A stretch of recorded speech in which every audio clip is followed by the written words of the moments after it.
Guys, मैंने इस मांगा को पहले भी एक्सप्लेन किया था, लेकिन उस पर स्ट्राइक आ गई थी। इसी वजह से मुझे उस वीडियो को डिलीट करना पड़ा। अब मैं इस मांगा को फिर से शुरू कर रहा हूँ। अगर आपको ये मांगा पसंद आए तो कमेंट में ज़रूर बताइए। आपके सपोर्ट और फीडबैक से मुझे आगे और बेहतर कंटेंट बनाने की मोटिवेशन मिलती है। और हाँ, अगर आप चाहेंगे तो इसके बाद मैं आपके लिए एक और नई और शानदार मांगा भी एक्सप्लेन करूंगा। तो वीडियो को पूरा देखिए और अपना सपोर्ट जरूर दिखाइए। इस मंगवा के स्टार्ट में दिखाया जाता है वंस मैजेस्टिक रोज कासल अब एक स्मोल्डरिंग रूइन बन चुका था। हवा में स्क्रीम्स गूंज रही थीं और ब्लड की सड़ांध हर तरफ फैली हुई थी। गर्वित रैग्नर क्लैन के मेंबर्स, सर्वेंट्स और वर्कर्स सब जगह बिखरे पड़े थे, निर्दयता से स्लॉटर्ड किए गए। इस पूरे केओस के बीच एक लोन फिगर खड़ा था, थियो, रैग्नर क्लैन का यंग लॉर्ड। वह डेस्परेट होकर फाइट कर रहा था, इस डेवास्टेशन के लिए जिम्मेदार मिस्टीरियस फैक्शन को किसी तरह फेंड ऑफ करने की कोशिश में। उसे अभी तक पता नहीं था कि आखिर किस राइवल हाउस ने उसके फैमिली के साथ बिट्रेयल किया है। लेकिन इस ब्रूटल बैटल में और डीप डाइव करने से पहले चलो थोड़ा स्टेप बैक लेते हैं। रैग्नर क्लैन कोई ऑर्डिनरी फैमिली नहीं थी। 1000 सालों से ज्यादा समय तक उन्होंने एम्पायर के लिए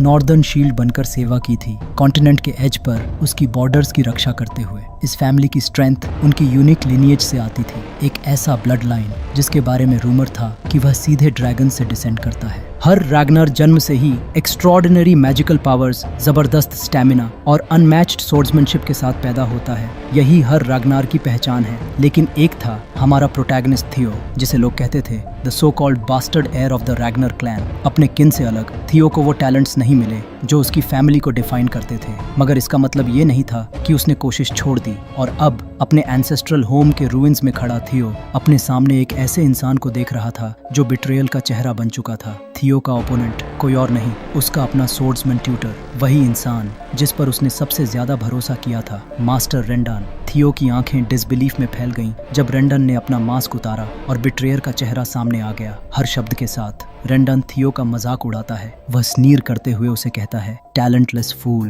प्रेस्टीजियस रैग्नर नेम पर एक दाग। वह हंसते हुए कहता है कि उसने थियो को हर सुबह ट्रेनिंग करते देखा, सबसे ज्यादा मेहनत करते हुए, लेकिन कभी कहीं नहीं पहुंचते हुए। रेंडन क्रूअल लाफ्टर में बोलता है, थियो की सारी एफर्ट्स हमेशा इन वेन थी। थियो के अंदर एंगर उबलने लगता है। वह दांत भींच लेता है जब इंसल्ट्स रुकने का नाम नहीं लेते। अपनी बची खुची स्ट्रेंथ इकट्ठा करके थियो पलटकर अक्यूज करता है। इतने सालों तक उसे यूजलेस टेक्निक्स सिखाने के बाद अब बिट्रेयल। लेकिन थियो की बात पूरी भी नहीं होती। रेंडन की सोट चमकती है, स्विफ्ट, मर्सिलेस। एक क्लीन स्ट्राइक में थियो का आर्म सेवर हो जाता है। उसकी स्क्रीम हवा को चीर देती है। ब्लड बैटलफील्ड पर स्प्लैटर हो जाता है। वीक होकर थियो जमीन पर गिर पड़ता है। उसकी स्ट्रेंथ तेजी से ड्रेन हो रही थी, लेकिन रेंडन अभी खत्म नहीं हुआ। वह थियो को बालों से पकड़कर उठाता है, उसे मजबूर करता है जलते हुए रोज कासल के रूइंस देखने के लिए। Look at what you caused, Rendon snarls करता है। वह कहता है ये सारी डिस्ट्रक्शन, उसके फैमिली की डेथ, सब थियो के कंधों पर है। क्यों? क्योंकि वह एक टैलेंटलेस फेलियर है। और जैसे ये सब कम था, एक और नाइटमेयर उसका इंतजार कर रहा था। एक फिगर आगे बढ़ता है,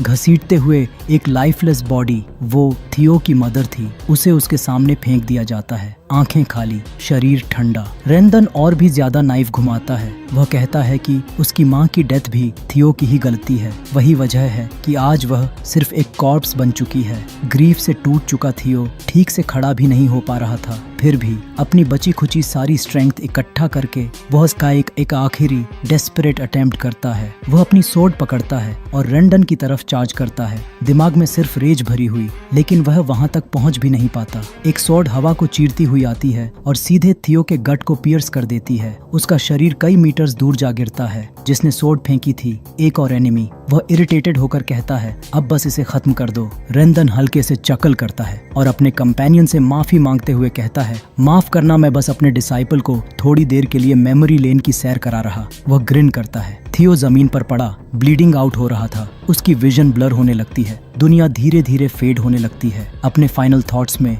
वह अपनी पिटीफुल डेथ पर सोचता है। उसे अफसोस होता है कि उसके पास टैलेंट नहीं था अपनी फैमिली को प्रोटेक्ट करने का, अपनी मदर को बचाने का और रैग्नर नेम पर खरा उतरने का, जिसके लिए उसने फाइट किया। सब कुछ खत्म। डार्कनेस उसे पूरी तरह कंज्यूम कर लेती है। लेकिन ये अंत नहीं था। जैसे ही उसकी आंखों से लाइट जाती है, एक सिस्टम विंडो अचानक उसके सामने अपीयर होती है। एक कोल्ड, इमोशनलेस वॉइस अनाउंस करती है कि उसकी डेथ ने एक स्पेशल ट्रेट ट्रिगर कर दिया है। सिस्टम उसे बताता है कि उसे एक क्रिटिकल मोमेंट पर वापस भेजा जाएगा, एक रिग्रेशन पॉइंट, इस बार एक न्यू फाउंड पावर के साथ। और यहीं से थियो की कहानी सच में शुरू होती है। थियो अपनी आंखें खोलता है, कंफ्यूज्ड, डिसोरिएंटेड। सबसे पहली चीज जो वह देखता है वही इंसान जिसे वह कभी दोबारा नहीं देखना चाहता था, रेंडन, उसका ट्रेचरस इंस्ट्रक्टर। वे दोनों स्वॉर्ड ट्रेनिंग के बीच में खड़े थे, बिल्कुल पुराने दिनों की तरह। रेंडन हमेशा की तरह एक सख्त टीचर थियो पर चिल्लाता है, उसे डे ड्रीमिंग के लिए डांटते हुए। लेकिन थियो जड़ हो चुका था,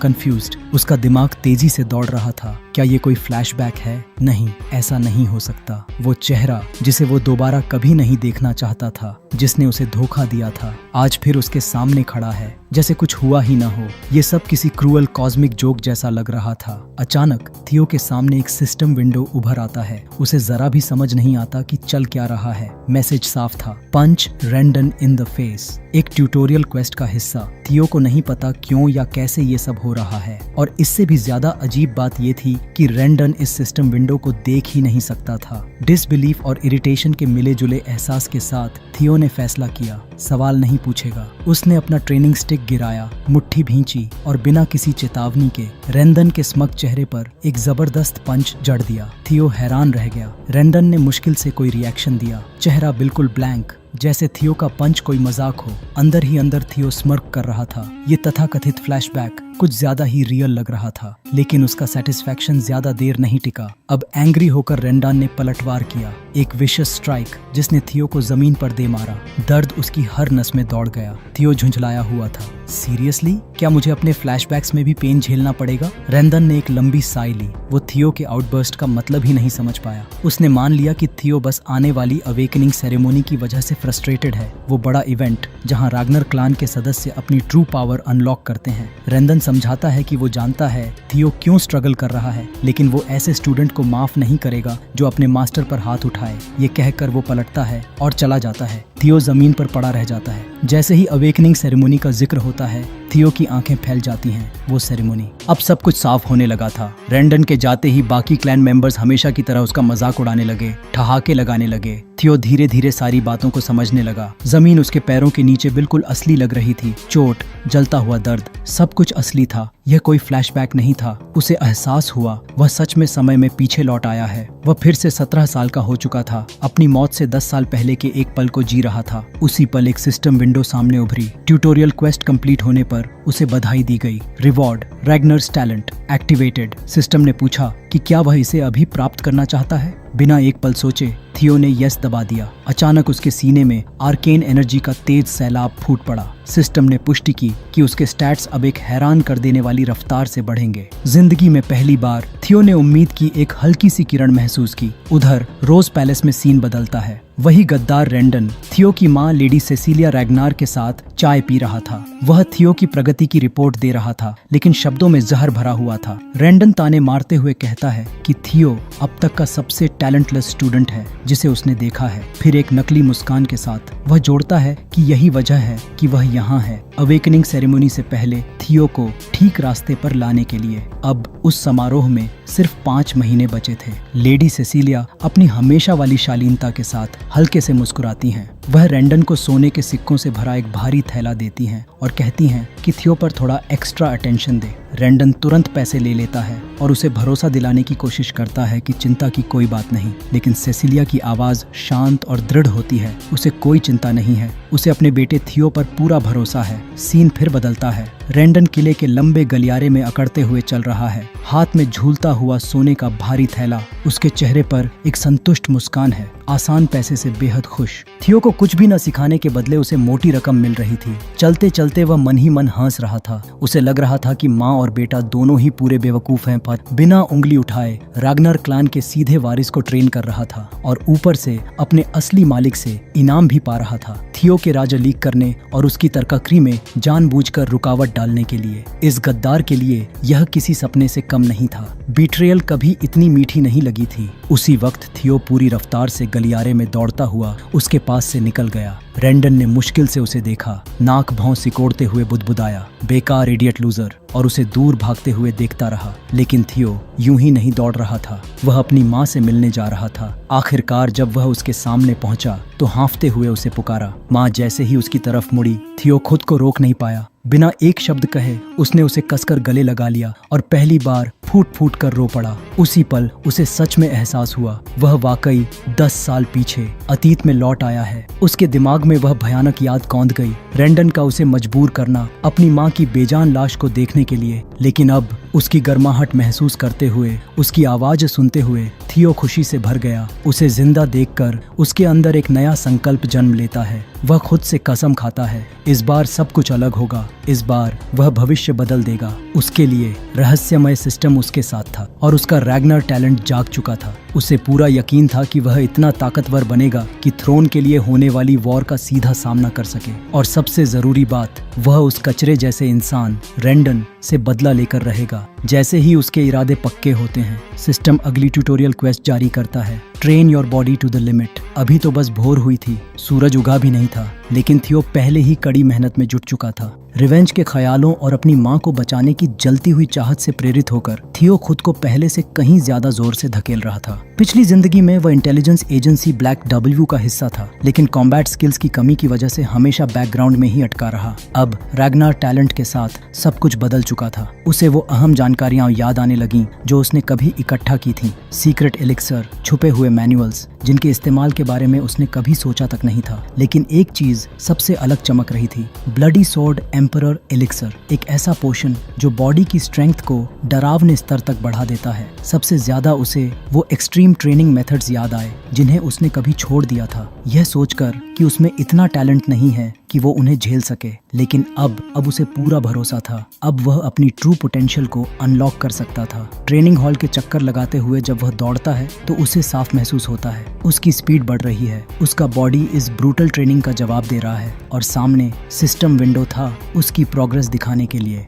दूसरे क्लैन मेंबर्स उसे हैरानी से देखते हैं, आपस में फुसफुसाते हुए, क्या थियो हमेशा से इतना फिट था? हर दिन उसकी सोड पहले से तेज चलती है, पहले से ज्यादा जोर से। हर गुजरते घंटे के साथ उसका कॉन्फिडेंस बढ़ता जाता है। कुछ दिन बाद थियो रात के सन्नाटे में भी ट्रेनिंग करता पाया जाता है। जब सब सो चुके होते हैं, वह अपने बॉडी को बेरहमी से पुश कर रहा था, लगभग बिना नींद के। तभी एंट्री होती है एवलिन की, ट्रेनिंग ग्राउंड्स की मैनेजर। वह जम्हाई लेते हुए उसे देखती है और सोचने लगती है, क्या ये सपोजिडली टैलेंटलेस फूल सच में उतना बेकार नहीं है जितना सब मानते हैं? वह खुद को इंट्रीग्ड महसूस करने से रोक नहीं पाती। उधर थियो कोलैप्स होने के कगार पर था, उसका बॉडी एग्जॉस्शन से चीख रहा था, लेकिन उसकी डिटर्मिनेशन अडिग थी। उसकी नजरें एक ही चीज पर टिकी थीं, प्रोग्रेस बार। वह धीरे धीरे 100% की तरफ बढ़ रही थी। कल रात ही वो 90% तक पहुंच गया था, लेकिन जैसे ही उसने रेस्ट किया वो गिरकर 89% हो गई। यही वजह थी कि वह खुद को लिमिट से भी आगे धकेल रहा था। अब कोई लिमिट्स नहीं थे, कोई रेस्ट नहीं, कोई स्लोइंग डाउन नहीं।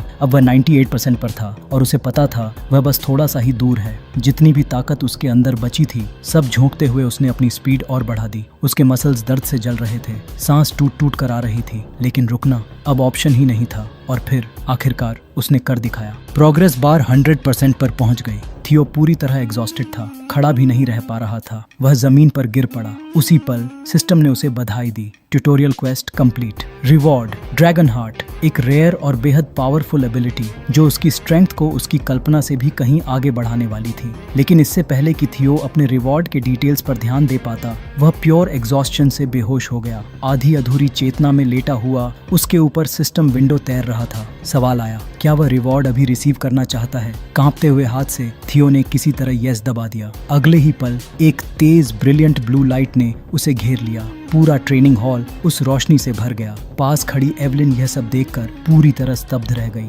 उसकी आंखों के सामने थियो का बॉडी एक मिरेक्युलस ट्रांसफॉर्मेशन से गुजर रहा था। कुछ देर बाद थियो एक शांत कमरे में होश में आया। उसने आंखें खोलीं और आसपास देखा। उसके बगल में एवलिन खड़ी थी। वह उसे आश्वस्त करती है कि वह ट्रेनिंग ग्राउंड के ब्रेक रूम में है और उसे याद दिलाती है कि खुद को इतना ज्यादा पुश करने की कोई जरूरत नहीं थी। थियो उसे तुरंत पहचान लेता है। यह बात एवलिन को चौंका देती है। वह औपचारिक रूप से अपना परिचय देती है। Evelyn Neville, 4th training ground की मैनेजर। वह बताती है कि आज सुबह जब वह अकेले ट्रेनिंग कर रहा था तो उसने कॉन्शियसनेस खो दी थी, इसीलिए वह उसे यहाँ आराम करने के लिए ले आई। थियो उसका धन्यवाद करता है। एवलिन उसे पानी देती है। जैसे ही वह पानी पीता है उसकी आवाज का टोन थोड़ा गंभीर हो जाता है। वह उसे रैग्नर क्लान के एक बेहद अहम रूल की याद दिलाती है। ऑफिशियल अवेकनिंग सेरेमनी से पहले अपना माना हॉल खोलना सख्त मना है। एवलिन की आवाज थोड़ी सख्त हो जाती है जब वह उसे रैग्नर क्लैन के एक बेहद अहम रूल की याद दिलाती है। ऑफिशियल अवेकनिंग सेरेमनी से पहले अपना माना हॉल खोलना सख्त मना है। थियो चौंक कर पलकें झपकाता है। वह सिर हिलाते हुए कहता है कि उसे यह रूल पता है, लेकिन उसे समझ नहीं आ रहा कि वह यह बात अभी क्यों उठा रही है। तभी एवलिन का एक्सप्रेशन कड़ा हो जाता है। नजरें तीखी करते हुए वह सीधे सवाल दाग देती है, तो फिर तुमने इसे तोड़ा क्यों? अचानक घिरा हुआ महसूस करते हुए थियो हकलाने लगता है। वह पूछता है कि वह उससे ऐसे सवाल क्यों कर रही है। एवलिन आंखें सिकोड़ते हुए बताती है कि ठीक उससे पहले जब वह बेहोश हुआ था उसने एक बेहद शक्तिशाली माना वेव महसूस की थी।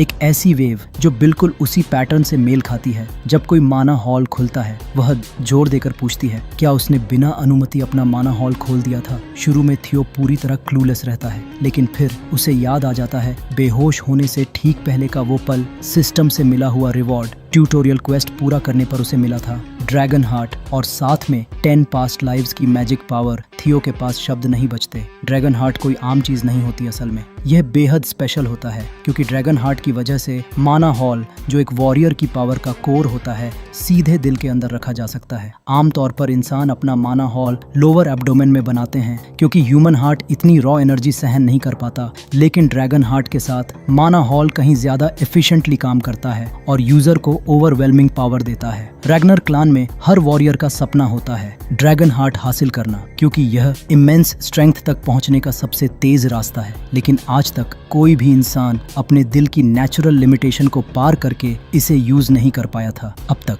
और तभी थियो को एहसास होता है इमेंस स्ट्रेंथ तक पहुंचने का सबसे फास्टेस्ट वे यही था, लेकिन आज तक कोई भी इंसान अपने दिल की नेचुरल लिमिटेशंस को पार करके इसे यूज नहीं कर पाया था अब तक। थियो को अब अपनी सिचुएशन की ग्रेविटी समझ में आने लगती है। हाँ, उसे एक इनक्रेडिबल रिवॉर्ड मिला था, लेकिन उसी के साथ वह एक बेहद डेंजरस पोजीशन में भी आ गया था, खासतौर पर इसलिए क्योंकि उसके सामने खड़ी थी एवलिन नेविल, एक हाई रैंकिंग सोर्ड्स वुमन जो कभी elite white armoured dragon cavalry की कमांडर रह चुकी थी। उसकी स्किल इतनी खौफनाक थी कि यहाँ तक कि एक डीमन ड्रैगन भी उसका सम्मान करता था, लेकिन उसकी स्ट्रेंथ से भी ज्यादा डरावनी थी उसकी पर्सनालिटी। एवलिन अपने अनयील्डिंग प्रिंसिपल्स के लिए जानी जाती थी। वह उस तरह की इंसान थी जो डिसऑनेस्टी और कावर्डिस को बिल्कुल टॉलरेट नहीं करती। थियोसिस यह बात बहुत अच्छी तरह जानता था। सालों पहले वह कुछ समय के लिए उसकी डायरेक्ट मास्टर रही थी, लेकिन जब उसे थियो में काबिलियत की कमी नजर आई तो उसने खुद ही वह रोल छोड़ दिया था। थियो जानता था अगर एवलिन को यह सीक्रेट पता चल गया कि उसने ड्रैगन हार्ट पाया है और अपना माना हॉल खोल चुका है तो उसकी गर्दन धड़ से अलग हो सकती है। लेकिन पैनिक करने के बजाय थियो मुस्कुराता है। उसके दिमाग में पहले से एक प्लान था। जब तक वह पकड़ा नहीं जाता वह सेफ है।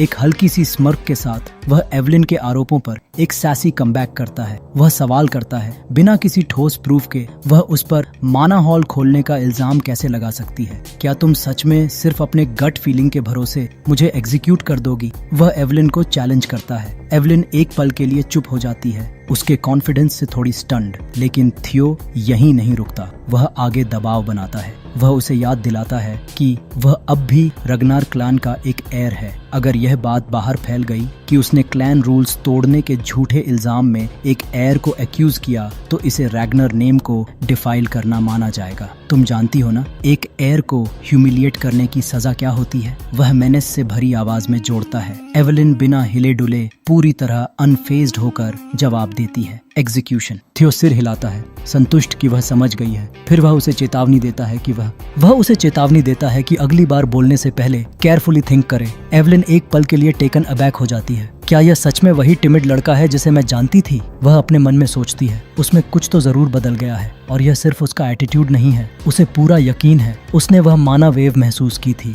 उसे पक्का विश्वास है कि थियो ने अपना माना हॉल खोल दिया है। थियो की धमकी भरी बातों के बावजूद एवलिन और गहराई से जांच करने का फैसला करती है। भले ही वह एक रग्नार हो, रूल्स तो रूल्स हैं। अगर उसने उन्हें तोड़ा है तो वह उसे बचने नहीं देगी। लेकिन जैसे जैसे वह प्रोब करती है कुछ अजीब होता है। एक थरो एग्जामिनेशन के बाद उसके चेहरे का रंग उड़ जाता है। थियो के शरीर में कोई माना हॉल है ही नहीं। सच उसकी आंखों के सामने आ गिरता है। वह गलत थी। उधर थियो अंदर ही अंदर स्मग महसूस करते हुए बाहें मोड़ लेता है और एक आईब्राउ उठा देता है। अब वह कॉन्फिडेंस से टपकती आवाज में पूछता है, रूल्स और अपने ऑनर से बंधी हुई एवलिन बिना किसी हिचक के थियो के पैरों में घुटने टेक देती है। वह सिर झुकाती जाती है और उससे अपनी एग्जीक्यूशन की मांग करती है, अपने गुनाहों की कीमत अपनी जान से चुकाने को तैयार। उसके शब्दों का बोझ हवा में लटक जाता है जब वह थियो के जजमेंट का इंतजार करती है, लेकिन थियो उसकी जान नहीं लेता। यहाँ एक सच है जो सिर्फ ऑडियंस सुन सकती है, ड्रैगन हार्ट की असली नेचर सामान्य माना हॉल से अलग। ड्रैगन हार्ट कहीं ज्यादा पावरफुल और यूनिक होता है। यह अपने यूजर को अपनी माना को कंट्रोल करने और पूरी तरह हाइड करने की एबिलिटी देता है।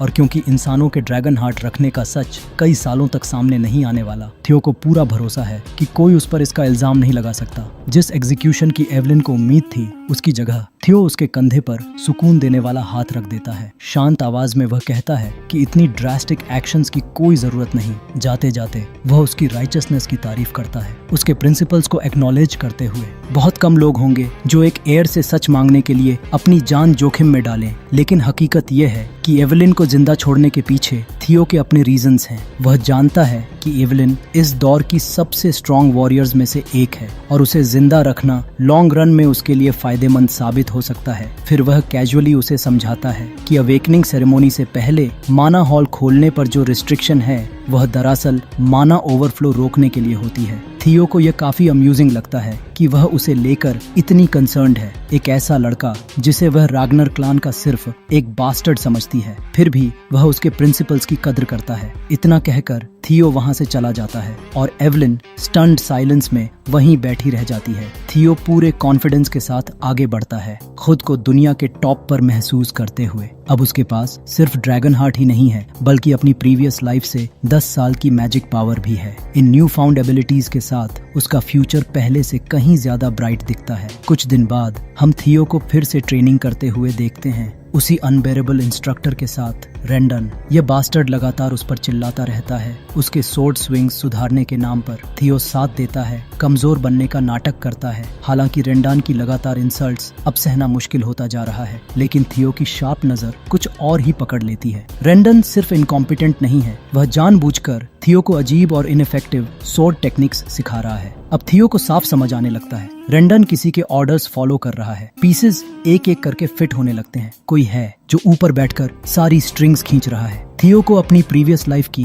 डेथ का वो पल याद आता है और उसे पूरा यकीन हो जाता है, फाइनल ब्लो देने वाला ही असल मास्टरमाइंड था। एक स्लाई ग्रिन के साथ थियो फैसला करता है, अब एक्शन लेने का समय आ गया है। उसे रेंडन को प्रोवोक करना होगा, या तो उसे क्विट करने पर मजबूर करने के लिए, या फिर असली मास्टरमाइंड को सामने लाने के लिए। रेंडन की नैगिंग अब अपने पीक पर पहुंच जाती है और तभी थियो अपने हाथ में पकड़ी ट्रेनिंग स्टिक को 2 टुकड़ों में तोड़ देता है। वह रेंडन की तरफ मुड़ता है और आखिरकार थियो अपना दिल खोलकर बोल देता है। सीधे सीधे कह देता है कि रेंडन की सारी लेसन्स पूरी तरह अटर गार्बेज हैं। रेंडन के चेहरे का भाव देखने लायक होता है, लेकिन थियो यही नहीं रुकता। वह रेंडन का मजाक उड़ाते हुए पूछता है, इतनी ट्रैश स्किल्स के साथ तुम मिड रैंक सोर्ड्समैन कैसे बन गए? वह और आगे बढ़ता है, तंज कसते हुए कहता है कि रेंडन शायद लो लेवल डिमोनिक बीस्ट्स के सामने भी टिक नहीं पाएगा। रेंडन पूरी तरह बेट ले लेता है, गुस्से से उबल उठता है, लेकिन थियो पीछे नहीं हटता। वह एक कदम आगे बढ़ता है, सीधे रेंडन की आंखों में देखते हुए कहता है, तुम्हारी सोर्ड्समैनशिप दया के लायक भी नहीं है। जल्द ही साफ हो जाता है कि थियो का असली मकसद क्या है। वह रेंडन को एज तक धकेलना चाहता है ताकि वह अपनी पोजीशन छोड़ दे, और अगर रेंडन अपने उस मिस्टीरियस बेनिफैक्टर के पास भागता है तो थियो को आखिरकार पता चल जाएगा पर्दे के पीछे स्ट्रिंग्स कौन खींच रहा है। सीन शिफ्ट होता है चामिया पैलेस की तरफ। एक आदमी एक्साइटेड ग्रिन के साथ एक पब में घुसता है। वह जोर से एक्सी नाम के किसी शख्स को पुकारता है, सबके सामने ऐलान करता है कि रैगनर का बास्टर्ड थियो अगले हफ्ते अपने मास्टर से ड्यूल करने वाला है। वह आदमी जोश में आकर शेखी बघारने लगता है, कैसे थियो अपनी लैक ऑफ टैलेंट का दोष अपने इंस्ट्रक्टर पर डाल रहा है और कैसे वह पक्का मानता है कि ड्यूल के बाद थियो हमेशा के लिए परमानेंटली डिसेबल्ड हो जाएगा। लेकिन पब के एक कोने में चुपचाप बैठा एक्सियन उस एक्साइटमेंट को शेयर नहीं करता। उसकी खामोशी भारी होती है और बिना किसी वार्निंग के उसके हाथ का ग्लास सीधे उस शोर मचाने वाले के चेहरे पर टूटता है। एक ही बार में वह आदमी बेहोश होकर गिर पड़ता है। एक्सियन साफ तौर पर अनॉयड है। वह ठंडे लहजे में कहता है,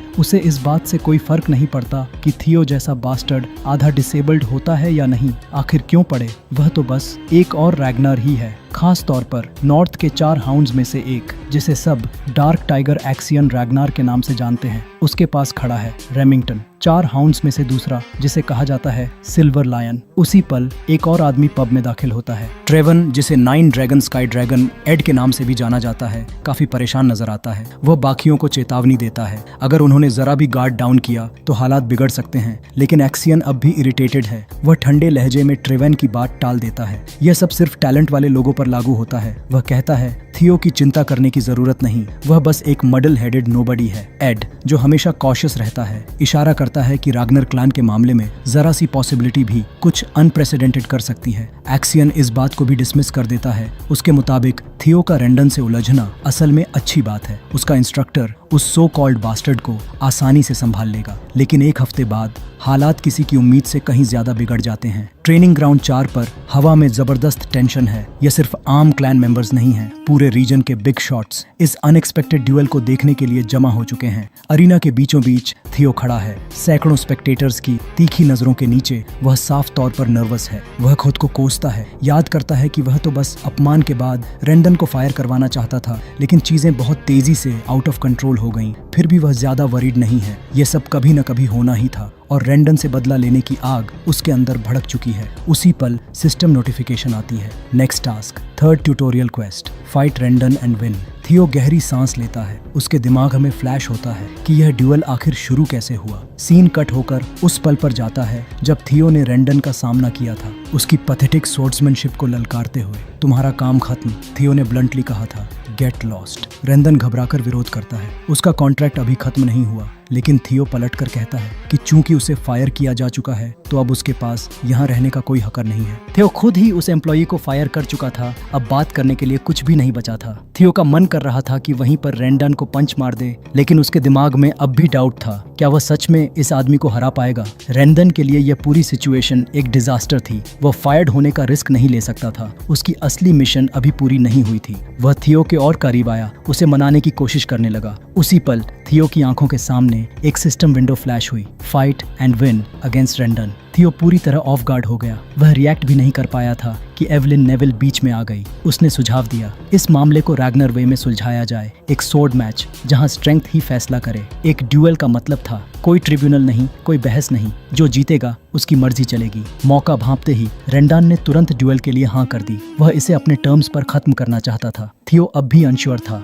वह रेंडन से रियल फाइट के लिए तैयार नहीं था, लेकिन प्रेशर बढ़ता जा रहा था और एवलिन लगातार जोर दे रही थी कि यही सबसे सही रास्ता है। थियो के पास अब अग्री करने के अलावा कोई चॉइस नहीं बची। अब अरीना में रेंडन के सामने खड़ा थियो क्राउड की विस्पर्स साफ सुन सकता था। लोग उसका मजाक उड़ा रहे थे, स्मर्क करते हुए गॉसिप कर रहे थे। रैग्नर क्लैन का यह बास्टर्ड कितना पैथेटिक है। उन्हें पूरा यकीन था कि थियो को सोर्ड चलानी भी ठीक से नहीं आती। उनकी नजर में वह अरीना से क्रिपल्ड होकर ही निकलेगा। उनके लिए यह इम्पॉसिबल था कि एक अप्रेंटिस सोर्ड्समैन थियो जैसा मिड रैंक्ड फाइटर रेंडन को हरा सके। एरोगेंस से भरा रेंडन थियो से कहता है, अभी माफी मांग ले तो मैं प्रिटेंड कर लूंगा कि कुछ हुआ ही नहीं। अपनी प्राइड के लिए जान बर्बाद करने की जरूरत नहीं, वह स्नीर करता है। लेकिन थियो हमेशा की तरह सैस के साथ तुरंत पलटकर जवाब देता है, maybe you should apologise. Rendon वह कॉन्फिडेंस से भरी आवाज में कहता है, अगर वन आर्म्ड सोर्ड्समैन बनना नहीं चाहते तो बेहतर होगा चुपचाप मान लो कि तुम्हें फायर कर दिया गया है। रेंडन बस ग्रिन करता है। उसके दिमाग में ड्यूएल का एंडिंग पहले ही क्लियर हो चुका था। यह उसके लिए परफेक्ट मौका था, एक ऑफिशियल मैच के नाम पर थियो को एक्सीडेंटली मार देने का। फाइट शुरू होते ही वह मॉकिंगली थियो को फर्स्ट स्ट्राइक लेने के लिए इनवाइट करता है, एक डिटरमिन्ड शाउट के साथ। थियो आगे बढ़ता है, सॉर्ड ऊपर उठी हुई। क्राउड स्टन्ड रह जाता है। वे देखते हैं कि थियो बिल्कुल रेकलेस तरीके से अपने ओपोनेंट की तरफ रश कर रहा है। ना कोई प्रॉपर फॉर्म, ना टेक्निक। लोग आपस में मरमर करने लगते हैं। सबको यकीन था कि यह फाइट कुछ ही मोमेंट्स में खत्म हो जाएगी। रेंडन स्मर्क करता है, आसानी से थियो का अटैक ब्लॉक करता है और जवाब में सोर्ड स्ट्राइक्स की सीरीज बरसा देता है। लेकिन उसकी सरप्राइज तब होती है जब थियो समहाउ खुद को डिफेंड कर लेता है। भले ही क्लमजी तरीके से बैटल चलती रहती है, रेंडन लगातार स्विंग करता है। हर स्ट्राइक के साथ थियो को पीछे धकेलता हुआ उसके दिमाग में एक ही सोच है, यह आउटकम तय है। थियो अब भी सिर्फ एक अप्रेंटिस है, मुश्किल से सोर्ड्समैन कहे जाने लायक। रेंडन का कॉन्फिडेंस बढ़ता जाता है जब वह थियो को कॉर्नर कर लेता है। उसकी सोर्ड स्ट्राइक्स और भी हैवी और भी फास्ट हो जाती हैं। क्राउड ब्रेथ रोक कर देख रहा है। रेंडन सोचता है, ठीक है, थियो थोड़ा इम्प्रूव हुआ है, लेकिन थ्रेट बनने के लिए यह काफी नहीं। अगर थियो 4 हाउंड्स ऑफ द नॉर्थ के लेवल पर होता तो शायद कहानी अलग होती, लेकिन रेंडन के लिए यह इम्पॉसिबल है कि रागनार क्लान का यह इम्बेसिल उसे हरा सके। सीन शिफ्ट होती है कुछ दिन पहले। थियो पूरी तरह बिविल्डर्ड एवलिन की तरफ मुड़कर पूछता है, तुम क्या सोच रही थी जब तुमने वो मैच सजेस्ट किया? एवलिन हमेशा काम सिर्फ इतना कहती है, मैं तुम्हारी मदद करना चाहती थी। वह समझाती है, अगर थियो सच में रेंडन से छुटकारा पाना चाहता है तो उसे स्ट्रैटेजिक होना पड़ेगा। सिर्फ फायर करना काफी नहीं। उसका मानना है कि रेंडन के पीछे कोई पावरफुल बैकिंग है। थियो क्यूरियस होकर पूछता है, तुम्हें कैसे पता? एवलिन रिवील करती है, यह ऑब्वियस था। डेन उसे एक बिजार इनएफिशिएंट स्वॉर्ड स्टाइल सिखा रहा था। उसने किसी को सीक्रेटली उसकी इन्वेस्टिगेशन के लिए भी लगाया था। थियो ऑफ गार्ड हो जाता है। पास्ट लाइफ में एवलिन ने कभी रेंडन को एक्सपोज नहीं किया था, लेकिन अब सिर्फ माना हॉल इंसिडेंट की वजह से वह मिस्ट्री में गहराई से उतर गई है। इन्वेस्टिगेशन से पता चला कि रेंडन की सारी एक्शंस चमेलिया पैलेस से ट्रेस होती है। यह थियो के लिए पूरी तरह शॉकिंग नहीं था, लेकिन इरिटेटिंग जरूर था। उसे एहसास होता है कि यह सारा केओस भी वॉर फॉर द थ्रोन का ही हिस्सा है। अपनी अनॉयंस को साइड में रखते हुए थियो रिमार्क करता है, honestly I am surprised you. वह मान लेता है कि उसने इतनी बात समझ ली है। थियो स्वीकार करता है कि अपनी करंट स्किल्स के साथ उसे अब भी पूरा कॉन्फिडेंस नहीं है कि वह रेंडन को हरा पाएगा, लेकिन एवलिन हल्की सी स्मर्क देती है और उसे रियश्योर करती है, you can beat him, stop underestimating yourself. उसकी आवाज में जरा भी डाउट नहीं था। प्रेजेंट में लौटते हैं। द ड्यूल पूरे जोर पर है। रेंडन लगातार रिलेंटलेस एक के बाद एक ब्लो करता है, लेकिन थियो हर बार को आसानी से ब्लॉक और काउंटर कर रहा है, जैसे यह सब उसके लिए कुछ भी नहीं हो। Tables have completely turned. जो रेंडन खुद को पूरी तरह डोमिनेंट समझ रहा था, अब वही स्ट्रगल कर रहा है। फाइट जारी रहती है और रेंडन के दिमाग में सवाल उठने लगते हैं, यह क्या हो रहा है? यह वही थियो रागनर नहीं है जिसे वह जानता था। कुछ तो ड्रास्टिक बदल चुका है। क्राउड भी यह महसूस करने लगता है। स्पेक्टेटर्स के बीच विस्पर्स रिपल होने लगती हैं। सब थियो की अनएक्सपेक्टेड प्रोग्रेस देखकर स्टन्ड हैं। साइड में रेमिंगटन अपनी हुड के नीचे से सब कुछ ऑब्जर्व कर रहा है। वहीं एवलिन गर्व भरी नजरों से इस स्पेक्टिकल का मजा ले रही है। फ्लैशबैक आता है ड्यूल से 1 हफ्ता पहले का। रिवील होता है कि थियो को पर्सनली ट्रेन करने वाली और कोई नहीं, एवलिन खुद थी। उसने रूल्स बेंड किए। टेक्निकली यह फॉरबिडन था, लेकिन उसे परवाह नहीं थी। रेंडन वैसे भी टीचर कहलाने के लायक नहीं था। यह सुनकर थियो के होंठों पर एक स्मर्क आ जाती है। उसके अंदर एक्साइटमेंट और सेटिस्फैक्शन की एक वेव दौड़ जाती है। एवलिन का उसके डेट में होना वाकई वर्थ इट साबित हो रहा था, लेकिन एक बात अब भी उसके दिमाग में खटकती है, वह उसके लिए इतना दूर तक क्यों जा रही है? थियो सीधे उससे पूछता है, क्या यह सब माना हॉल इंसिडेंट की वजह से है? एवलिन मानती है कि उसका भी एक रोल था, लेकिन बस वही वजह नहीं। वह कहती है एक और रीजन है। फिर वह बताती है कि कोई है जो थियो में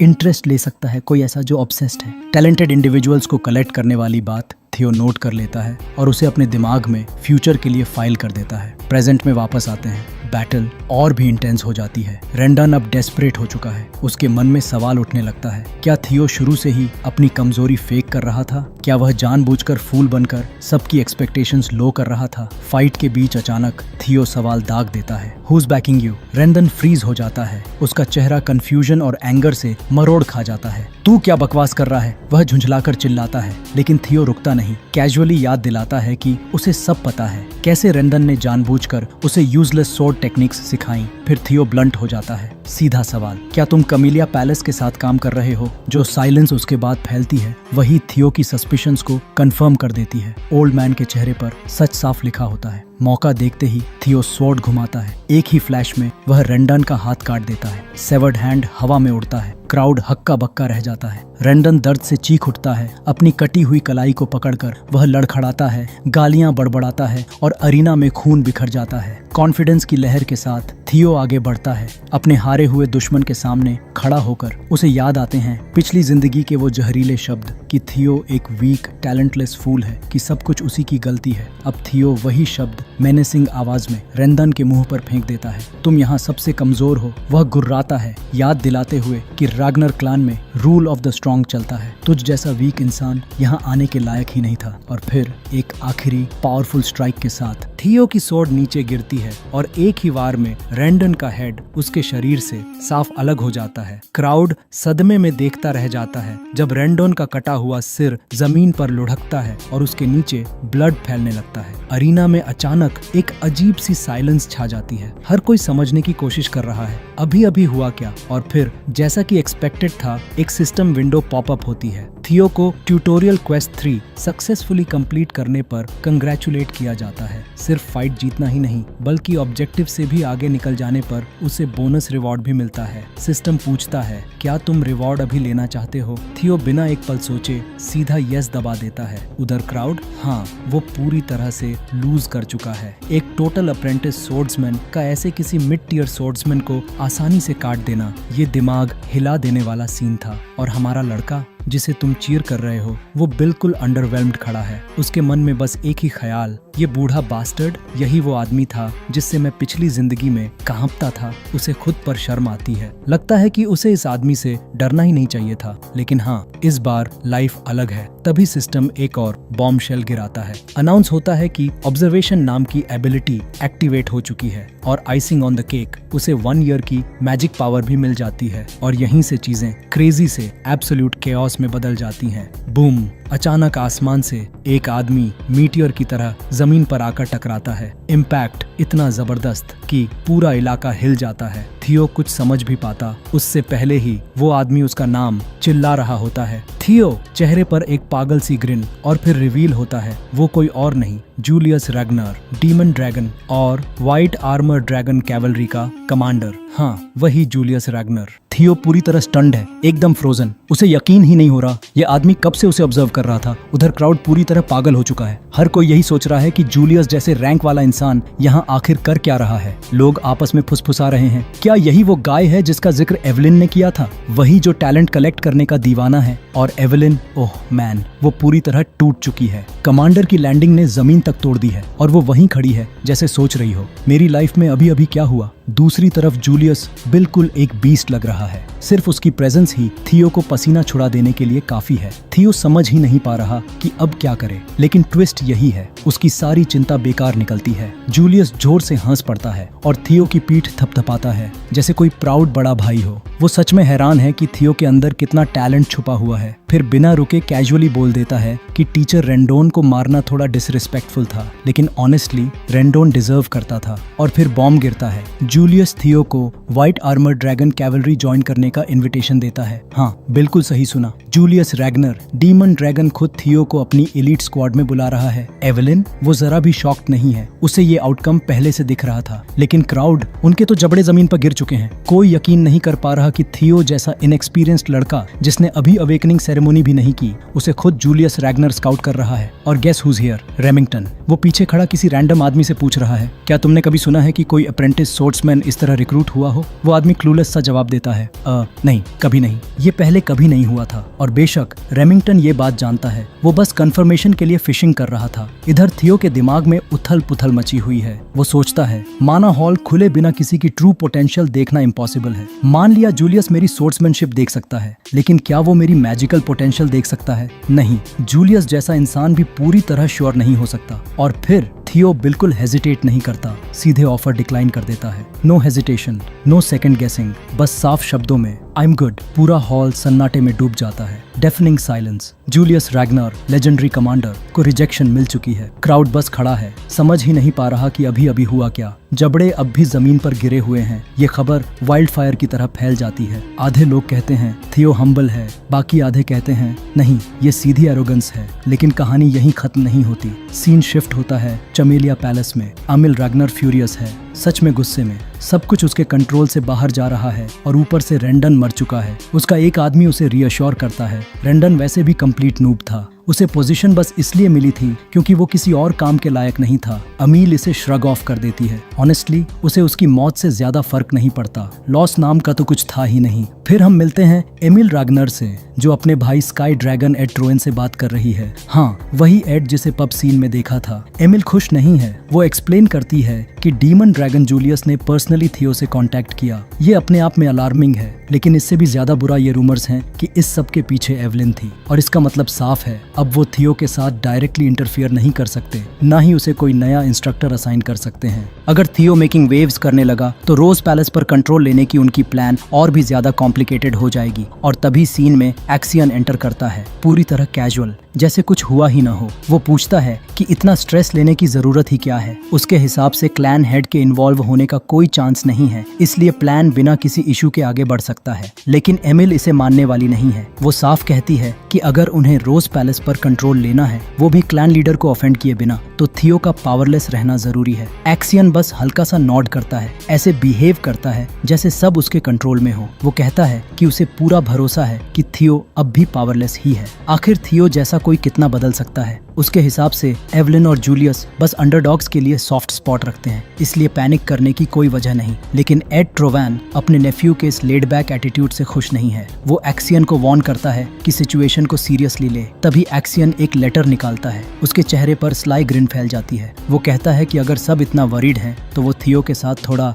मेस कर देगा, बस उसे उसकी प्लेस याद दिलाने के लिए। What could go wrong, right? Next scene, training grounds. Evelyn Theo को ट्रेनिंग सेशन खत्म करते हुए देख रही है। वो इम्प्रेस्ड है कि थियो कितनी दूर तक आ चुका है। थियो उसे थैंक्स करता है और मानता है कि एक प्रॉपर मास्टर से सीखना सच में अलग एक्सपीरियंस है। फिर एवलिन वो सवाल पूछती है जो हम सब सोच रहे थे, उसने white armour dragon cavalry join क्यों नहीं की? थियो थोड़ा रुकता है, अपने अंदर झांकता है और यही चीजें इंटरेस्टिंग हो जाती हैं। वो एडमिट करता है कि उसे थोड़ा सा रिग्रेट है। आखिर उसकी पास्ट लाइफ में कैवलरी ज्वाइन करना उसका सपना था, लेकिन अब हालात बदल चुके हैं। वो जानता है कि कैवलरी को इतनी जल्दी ज्वाइन करना उसकी पोटेंशियल को लिमिट कर देगा। और थियो वो अब सिर्फ आगे नहीं बढ़ना चाहता, वो हायर एम कर रहा है। उसकी नजरें अब बिल्कुल टॉप पर टिकी हुई हैं और अवेकनिंग सेरेमोनी ही उसकी असली चाबी है। वो मुस्कुराता है और एवलिन से कहता है कि उसे किसी तरह की स्पेशल प्रिविलेजेस नहीं चाहिए। ऊपर से उसे अब भी लगता है कि वो अभी पूरी तरह रेडी नहीं है। फिलहाल वो बस उसके साथ ट्रेनिंग करके खुश है और पूरा फोकस अवेकनिंग सेरेमोनी पर रखना चाहता है। एवलिन उसकी बात मान लेती है, लेकिन उसे याद दिलाती है कि जूलियस को ऐसे सीधे मना किए जाने पर शायद काफी डिसअपॉइंटमेंट होगी, काफी ऑकवर्ड सिचुएशन है। लेकिन थियो बस कंधे उचका देता है। उसके प्लान्स इससे कहीं बड़े हैं। फिर कुछ इंटरेस्टिंग होता है। थियो पहली बार अपनी नई ऑब्जर्वेशन स्किल इस्तेमाल करता है। वो एवलिन के स्टैट्स स्कैन करता है और वाह, वो बिना किसी शक के एक हाई रैंकिंग सोर्ड्स वुमन है। लेकिन बात यहीं खत्म नहीं होती। उसे ये भी पता चलता है कि एवलिन उसकी विनम्रता और उसके कैरेक्टर की कद्र करती है। उसे ट्रेन करना एवलिन को एक ऐसा सेंस ऑफ पर्पस दे रहा है जो उसने बहुत समय से महसूस नहीं किया था। और सबसे बड़ी बात, उसे व्हाइट आर्मर्ड ड्रैगन कैवलरी में बिताया अपना समय बहुत याद आता है। इस छोटे से रेवलेशन से थियो हैरान रह जाता है और इसे अपने दिमाग में फ्यूचर के लिए नोट कर लेता है। लेकिन इससे पहले कि वो ज्यादा सोच पाता, एक नया आदमी अंदर आता है। वो अपना परिचय सिल्ड्रे के रूप में देता है। वो सदर्न इंस्पेक्शन पोस्ट से है और कहता है कि उसे थियो से कुछ जरूरी बात करनी है। और सच कहें तो थियो को ये बिल्कुल अच्छा फील नहीं हो रहा। सिल्ड्रे की वाइब काफी सीरियस और इंटिमिडेटिंग है, जो थियो को देखते ही पसीना छुड़ा देती है। नेचुरली थियो फिर से अपनी ऑब्जर्वेशन स्किल इस्तेमाल करता है और उसे पता चलता है कि सिल्ड्रे के अंदर उसके साथ स्पार करने की जबरदस्त इच्छा है। हाँ, ये आदमी कैजुअल बातचीत के लिए यहाँ नहीं आया है। थियो की एंजाइटी अचानक बढ़ जाती है। वो इस ख्याल से ही डर जाता है कि उसे इसी वक्त इस आदमी से लड़ना पड़ सकता है। और तभी बिल्कुल सही समय पर सिस्टम नोटिफिकेशन पॉपअप होती है। थियो का अगला ट्यूटोरियल क्वेस्ट सामने आता है। उसका लक्ष्य है राग्नर क्लैन का इम्बेसाइल कहलाने का टैग मिटाना। वो कुछ प्रोग्रेस तो कर चुका है, लेकिन रास्ता अभी बाकी है। अभी उसे बहुत लंबा रास्ता तय करना बाकी है। दूसरी तरफ सिबिल अपने इरादों को लेकर बिल्कुल ब्लंट है। वो साफ साफ कह देता है कि वो थियो को फॉलो करना चाहता है। वो कबूल करता है कि वो भी उन्हीं लोगों में से था जो थियो को इग्नोर करते थे, उसे राग्नर क्लैन का इम्बेसिल कहकर डिसमिस कर देते थे। उसे लगता था कि वो टाइटल थियो पर परफेक्टली फिट बैठता है। और हाँ, थियो को उसकी ऑनेस्टी की कद्र तो होती है, लेकिन दिल ही दिल में उसे थोड़ा गुस्सा भी आता है।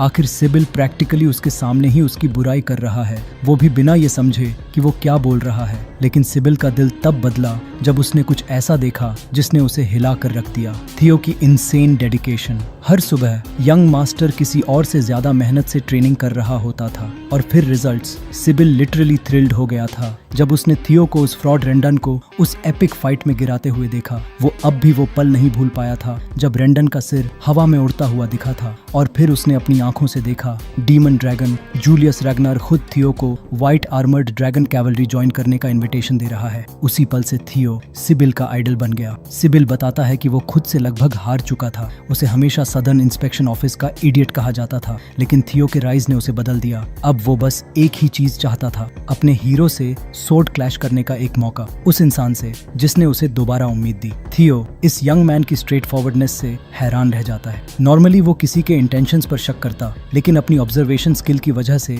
वो साफ देख पा रहा है सिबिल जेन्युइन है, उसका रिस्पेक्ट असली है और सच में इस वक्त वो सिर्फ एक स्पारिंग मैच चाहता है। यहीं थियो को एक बड़ी बात समझ में आने लगती है। रेंदान को हराने के बाद और अब लॉर्ड जूलियस के इंटरेस्ट की अफवाहों के चलते उसे लगा था कि ढेर सारे लोग अपने इन्फीरियोरिटी कॉम्प्लेक्स के साथ उस पर टूट पड़ेंगे, उसकी ताकत टेस्ट करने आएंगे, लेकिन रियलिटी कुछ और ही निकल रही थी। लोग उसे चैलेंज करने नहीं, उससे इंस्पायर होने आ रहे थे। अब थियो को समझ आने लगा था कि कुछ लोगों की रगों में अब भी राग्नर प्राइड बाकी है और थियो इसका फायदा उठा सकता है। आखिर अगर उसे कभी राग्नर क्लैन का हेड बनना है तो उसे वफादार सबऑर्डिनेट्स की जरूरत पड़ेगी। साथ ही ये उसके फाइनल ट्यूटोरियल क्वेस्ट में भी मदद करेगा, उस अपमानजनक खिताब से हमेशा के लिए छुटकारा पाने में। राग्नर क्लैन का इम्बेसिल, वो बदनामी जिससे वो अपनी पिछली जिंदगी में कभी पीछा नहीं छुड़ा पाया था। इस मौके को पूरी तरह भुनाने के इरादे से थियो एवलिन की तरफ मुड़ता है और सील के साथ स्पार करने की इजाजत मांगता है। उसकी मास्टर बिल्कुल तैयार थी। एवलिन उसे इनकरेज करती है कि जो कुछ उसने सीखा है उसे खुलकर दिखाए। थियो औपचारिक अंदाज में अपना परिचय देता है। मैं थियो रैग्नर, रोज पैलेस का अप्रेंटिस सोर्ड्समैन, अवेकनिंग सेरेमनी की प्रतीक्षा में मास्टर एवलिन के मार्गदर्शन में प्रशिक्षण ले रहा हूँ। एक हाथी सोर्ड मास्टर एवलिन संतोष भरी मुस्कान के साथ सिर हिलाती है। सिल थोड़ा क्लमजी लेकिन पूरी तरह अर्नेस्ट अंदाज में सल्यूट करता है और खुद का परिचय देता है। वो सदर्न इंस्पेक्शन पोस्ट का अप्रेंटिस सोर्ड्समैन है, काराई क्लान सोर्ड्समैनशिप में ट्रेंड, जहां स्पीड और प्रिसीजन सबसे अहम है। और इसके साथ ही स्पारिंग मैच शुरू हो जाता है। सील जमीन से ऐसे उछलता है जैसे पागल हो, शुरू से ही जानलेवा हमला करने के इरादे से, लेकिन थियो तैयार था। वो पहला हमला रोक लेता है। दोनों की तलवारें टकराती हैं, चिंगारियां उड़ती हैं। भले ही उसे सदर्न इंस्पेक्शन पोस्ट का इडियट कहा जाता हो, लेकिन उसकी स्पीड मजाक नहीं थी। पहले ही एक्सचेंज से साफ दिख जाता है कि सिबिल को अपनी तेज स्ट्राइक्स पर पूरा भरोसा है। वो ये भी समझ जाता है कि थियो की स्किल बिल्कुल असली है। इधर थियो सोच में पड़ जाता है, आखिर इस लड़के को इडियट क्यों कहा जाता है? अगर ये उसकी पिछली जिंदगी होती तो थियो जानता था कि इतनी रफ्तार वाले इंसान के साथ कदम मिलाना उसके लिए नामुमकिन होता, लेकिन अब वो पुराना थियो नहीं रहा, वो बहुत आगे आ चुका था। एक तेज और जबरदस्त मूव के साथ थियो पलटकर ऑफेंसिव पर चला जाता है। एक ही ठोस वार में वो सिबिल को ऐसे उड़ा देता है जैसे कोई रैगडॉल हो। ताकत इतनी ज्यादा थी कि बेचारा सिबिल अपनी तलवार तक नहीं संभाल पाता और उड़ता हुआ सीधे ट्रेनिंग एरिया की स्टैंड्स में जा टकराता है। किसी तरह खड़ा होने की कोशिश करता हुआ सिबिल लगभग उल्टी करने वाला होता है उसके सोलर प्लेक्सस पर पड़े जोरदार इम्पैक्ट से। फिर भी बड़ी मुश्किल से खुद को संभालते हुए वो खड़ा होता है। पूरी तरह ओवरवेल्म्ड होने के बावजूद, उस ब्रूटल हार के बाद भी सिबिल थियो की स्वॉर्ड मास्टरी की तारीफ करता है और कृतज्ञता के साथ हार स्वीकार करता है। थियो हमेशा की तरह एक ग्रेसफुल विक्टर सिबिल को सल्यूट करता है। गुड फाइट, वो कहता है, अपनी तलवार उठाकर सम्मान में सल्यूट करते हुए। उसी पल तलवार की धार में उसे अपनी परछाई दिखती है और उसके दिमाग में एक आइडिया आता है। क्या वो अपनी ऑब्जर्वेशन स्किल खुद पर इस्तेमाल कर सकता है? और जवाब निकलता है, हाँ, कर सकता है। स्किल एक्टिवेट होते ही थियो के सामने उसके सारे टैलेंट्स और स्टैट्स खुलकर आ जाते हैं। ये पूरी तरह गेम चेंजर था। वो ऑफिशियली एक लेवल 1 सोर्ड्समैन बन चुका था, बैलेंस्ड स्टैट्स के साथ और पूरे 190 पॉइंट्स की मैजिक पावर, जो उसकी उम्मीद से कहीं ज्यादा थी।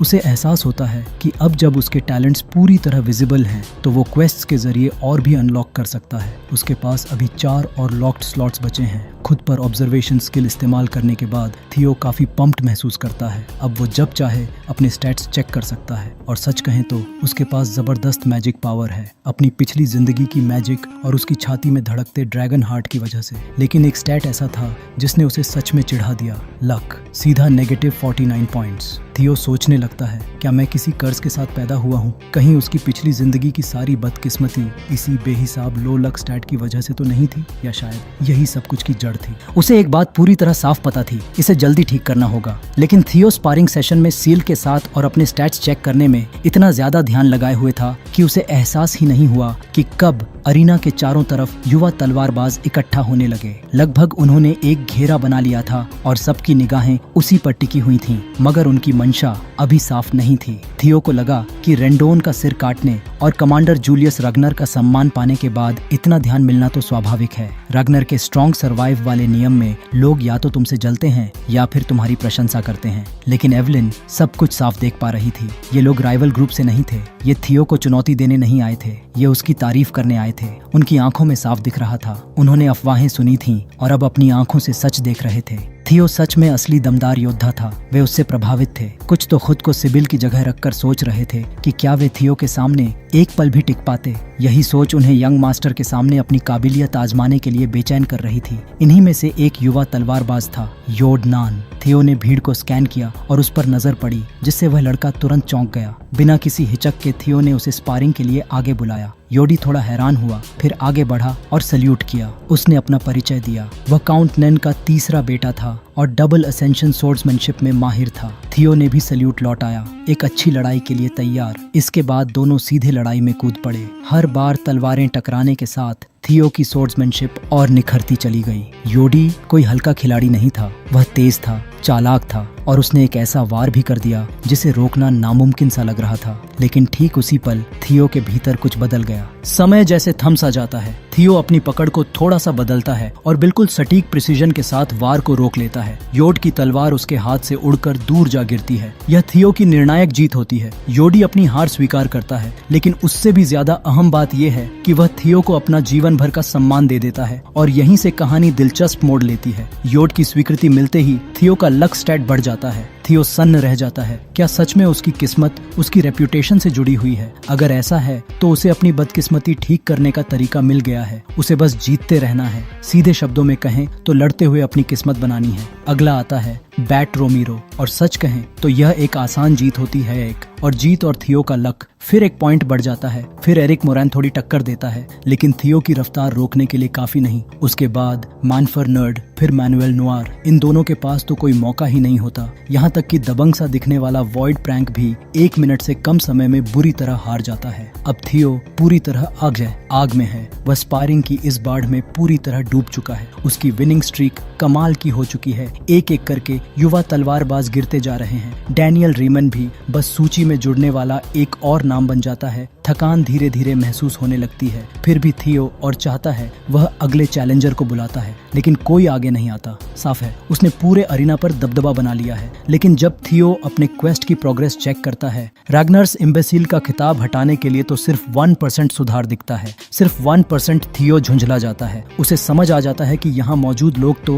पहले से ही उसका सम्मान करते हैं। अगर असली तरककरी चाहिए तो उसे और ताकतवर दुश्मनों का सामना करना होगा, या फिर उन लोगों को अपनी ताकत दिखानी होगी जो अब भी उस पर शक करते हैं। वह अपने अगले कदम के बारे में सोच ही रहा होता है कि भीड़ से एक आदमी आगे आता है। वह कहता है कि थियो थका हुआ लग रहा है और उसे आराम करना चाहिए। थियो इसे टाल देता है, कहता है कि जब जरूरत होगी तब आराम करेगा, अभी उसमें लड़ने की ताकत बाकी है। और जैसे ही वह ये कहता है, रेमिंगटन नारियो आगे बढ़ता है।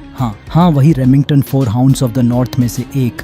हर कोई थियो भी पूरी तरह चौंक जाता है। ये वही रेमिंगटन है जो रैग्नर क्लान के सबसे ताकतवर तलवारबाजों में गिना जाता है। एक्सियन रैग्नर और हार्कुस लैंक जैसे नामों के बराबर। रेमिंगटन शांति से कहता है कि वह अवेकनिंग सेरेमोनी से पहले थियो की सोर्ड्समैनशिप को देखने जल्दी आ गया था। फिर वह हल्की मुस्कान के साथ थियो को सल्यूट करता है और उसका अनुरोध स्वीकार करने के लिए धन्यवाद देता है। वह एक जीनियस सोर्ड्समैन है, तेज इंद्रियों और बेमिसाल मेहनत के लिए जाना जाता है। लेकिन इस पल वह बस थियो से एक स्पारिंग मैच चाहता है। उत्साहित रेमिंगटन को उम्मीद नहीं थी कि उसे थियो के रूप में इतना काबिल प्रतिद्वंद्वी मिलेगा। थियो सीना तानकर गर्व से सल्यूट करता है। इस बार वह अपना परिचय देता है। उत्तर के महान रक्षक काइल रगनार का 31वां पुत्र थियो रगनार। थियो श्रद्धा से भर जाता है। उसने कभी नहीं सोचा था कि उसे रेमिंगटन जैसी दंतकथा के साथ स्पारिंग करने का मौका मिलेगा। एक ऐसा योद्धा जिसे वह अपने पिछले जीवन में भी सम्मान देता था। जब वह कहता है कि ऐसे प्रसिद्ध व्यक्ति के साथ तलवारें टकराना उसके लिए सम्मान की बात है, तो वह सच में दिल से कहता है। अरीना में हलचल मच जाती है। थियो जोश से भरा हुआ है और रेमिंगटन को दिखाने के लिए तैयार है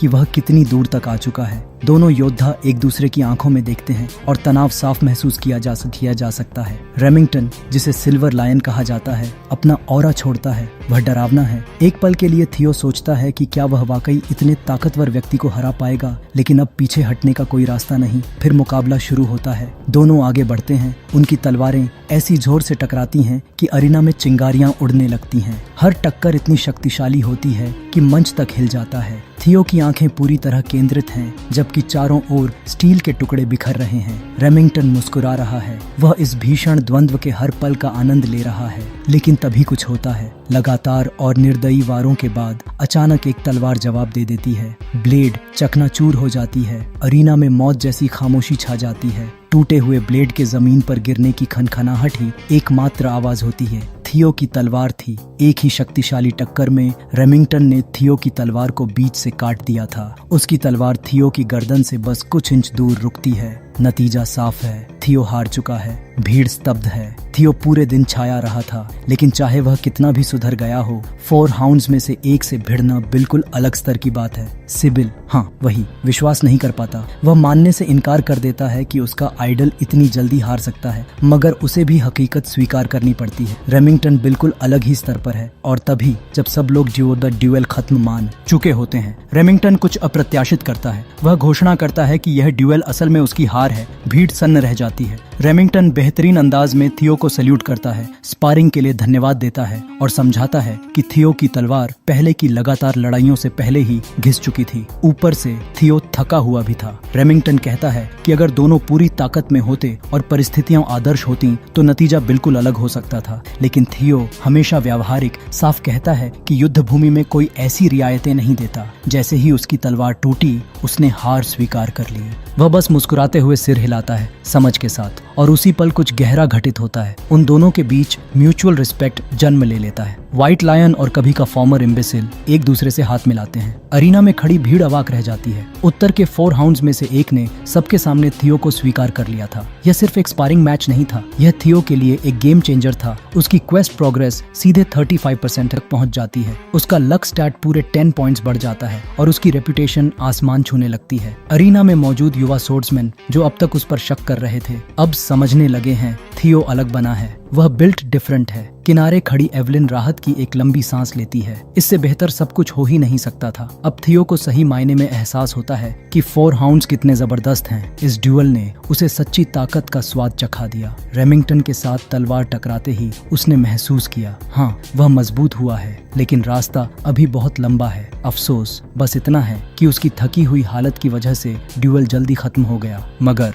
उस छोटे से आदान प्रदान से भी थियो ने बहुत कुछ हासिल किया। अब उसके सामने तस्वीर साफ है। उसे ताकत और रेप्यूटेशन दोनों में आगे बढ़ने के लिए खुद मौके तलाशने होंगे। रैग्नार्स इम्बेसिल का ठप्पा हटाने की उसकी जर्नी अभी खत्म नहीं हुई है। उसे और बड़ी चुनौतियां चाहिए और ज्यादा ताकतवर दुश्मन, ताकि वह खुद को और आगे धकेल सके। द्वंद्व के बाद रेमिंगटन स्वीकार करता है कि वह सिर्फ स्पारिंग के लिए नहीं आया था। उसका एक और मकसद था। वह थियो के हाथ में एक पत्र थमाता है, एक इनविटेशन, स्केल ड्रैगन सोसाइटी का निमंत्रण। बस उस नाम को सुनते ही अरीना में खड़े युवा सोर्ड्समैन के बीच सनसनी फैल जाती है। ड्रैगन सोसाइटी कोई आम ग्रुप नहीं है। ये एक हाई सोसाइटी क्लब है जहां सिलेक्शन प्रोसेस बेहद ब्रूटल होता है। थियो जैसे राइजिंग स्टार के लिए वहां से इनवाइट आना बहुत बड़ी बात है। थियो हमेशा की तरह मॉडेस्टली पूछता है, क्या वो सच में इसके लिए क्वालिफाइड है? रेमिंगटन तुरंत उसे रीअश्योर करता है कि थियो इस इनविटेशन के पूरी तरह लायक है। वह हल्के अंदाज में समझाता है कि ये सोसाइटी बस पीयर्स के इकट्ठा होने की जगह है, जहां अपकमिंग अवेकनिंग सेरेमनी का इंतजार करते हुए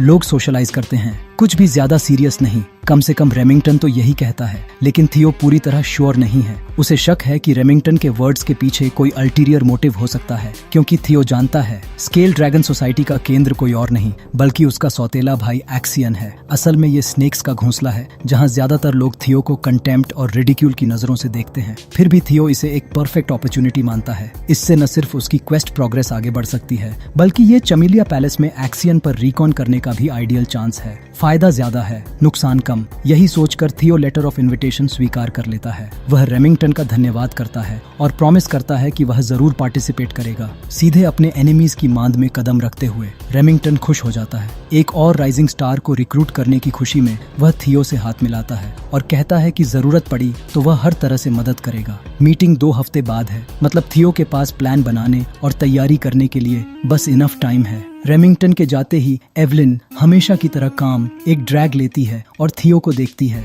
उसकी आंखों में हल्की चिंता है, क्योंकि उसका डिसाइपल अब एक डेंजरस गेम में उतरने वाला है। इधर खबर तेजी से फैलती है। जल्द ही रोज पैलेस तक ये बात पहुंच जाती है कि थियो को इस हाई सोसाइटी गैदरिंग का इनवाइट मिला है। थियो की माँ सेसिलिया खुशी से झूमती हुई उसके कमरे में आ जाती है। वह खुद ये खबर देने वाली थी, लेकिन थियो पहले से सब जानता है। सेसिलिया बेहद खुश है। ये पहली बात रहे जब थियो को किसी इतनी बड़ी जगह से बुलाया गया है, और वह किसी भी हालत में नहीं चाहती कि उसका बेटा अनप्रिपेयर्ड दिखे। बिना समय गंवाए वह पैलेस की ग्रूमिंग टीम को बुला लेती है। वह जानती है थियो की अपीयरेंस, उसकी कंपोजर, हर चीज को माइक्रोस्कोप के नीचे रखा जाएगा। स्केल ड्रैगन सोसाइटी में एक्सियन मौजूद होगा, चालाक एमिल का बेटा, रेमिंगटन जैसे ब्रिलियंट टैलेंट्स भी होंगे, इसलिए हर डिटेल मायने रखती है। सेसिलिया फौरन टेप मेजर उठाती है और थियो की मेजरमेंट्स लेने लगती है। साथ साथ उसे अटायर और डिमीनर पर एडवाइस देती जाती है। एटिकेट के मामले में उसे थियो पर भरोसा है, लेकिन हाई सोसाइटी की बारीकियां वहाँ वह खुद मदद कर सकती है। आखिरकार वह कभी एक सक्सेसफुल एक्ट्रेस रह चुकी है। अगर इस दुनिया के दिखावे और चेहरे पढ़ने का हुनर किसी को आता है तो वो वही है। थियो ये बात अच्छे से जानता है। थियो के दिल के किसी कोने में वह सच्चाई हमेशा जिंदा रही है।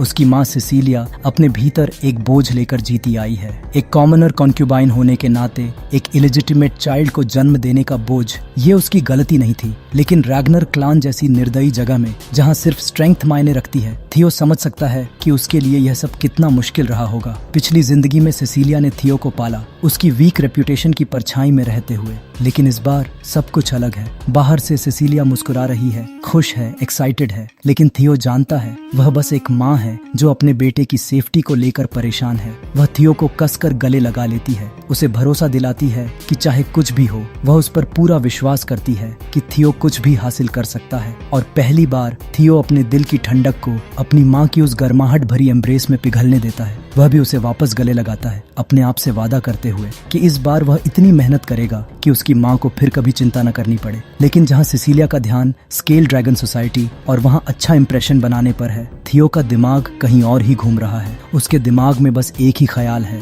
इस स्नेक्स के घोंसले को पूरी तरह तबाह करना। वह जानता है यह सोसाइटी दुश्मनों से भरी है, और अगर उसे सिर्फ सरवाइव ही नहीं बल्कि थ्राइव करना है तो उसे हर एक को पछाड़ना होगा। 2 हफ्ते बीत चुके हैं थियो को मिले स्केल ड्रैगन सोसाइटी के इनविटेशन को, और आज रात बैंकेट की रात है। हमेशा की तरह जेंटलमैन बने रेमिंगटन एक शानदार कैरेज लेकर रोज पैलेस पहुंचता है थियो को लेने के लिए। लेकिन जैसे ही उसकी नजर थियो पर पड़ती है, वह दोबारा देखने पर मजबूर हो जाता है। ये वही थियो नहीं है जो दिन रात ट्रेनिंग क्लोथ्स में घूमता था। अपनी माँ और पैलेस स्टाफ की बदौलत आज थियो कुछ अलग ही लेवल का ड्रिप पहन रहा है। वह किसी वॉरियर से ज्यादा के एरिस्टोक्रेट लग रहा है। रेमिंगटन सच में इम्प्रेस्ड है। थियो मजाक में बात टालने की कोशिश करता है, लेकिन रेमिंगटन सीरियस है। वह इस ट्रांसफॉर्मेशन से जेन्युइनली शॉक्ड है, और सच कहें तो थियो पिछले 2 हफ्तों में वाकई बदल गया है। वह और लंबा हो गया है, कलीज ज्यादा डिफाइंड है, सब उसकी रिलेंटलेस ट्रेनिंग का नतीजा। दिलचस्प बात यह है कि इन 2 हफ्तों में रेमिंगटन भी रोज उसके साथ ट्रेन करता रहा। दोनों काफी क्लोज हो गए हैं। थियो ने इस दौरान एक जबरदस्त फॉलोइंग भी बना ली है। सिल और बाकी यंग सोर्ड्समैन अब उसे प्रैक्टिकली आइडोलाइज करते हैं। बेचारी एवलिन, अब वह थियो के फैनेटिक्स की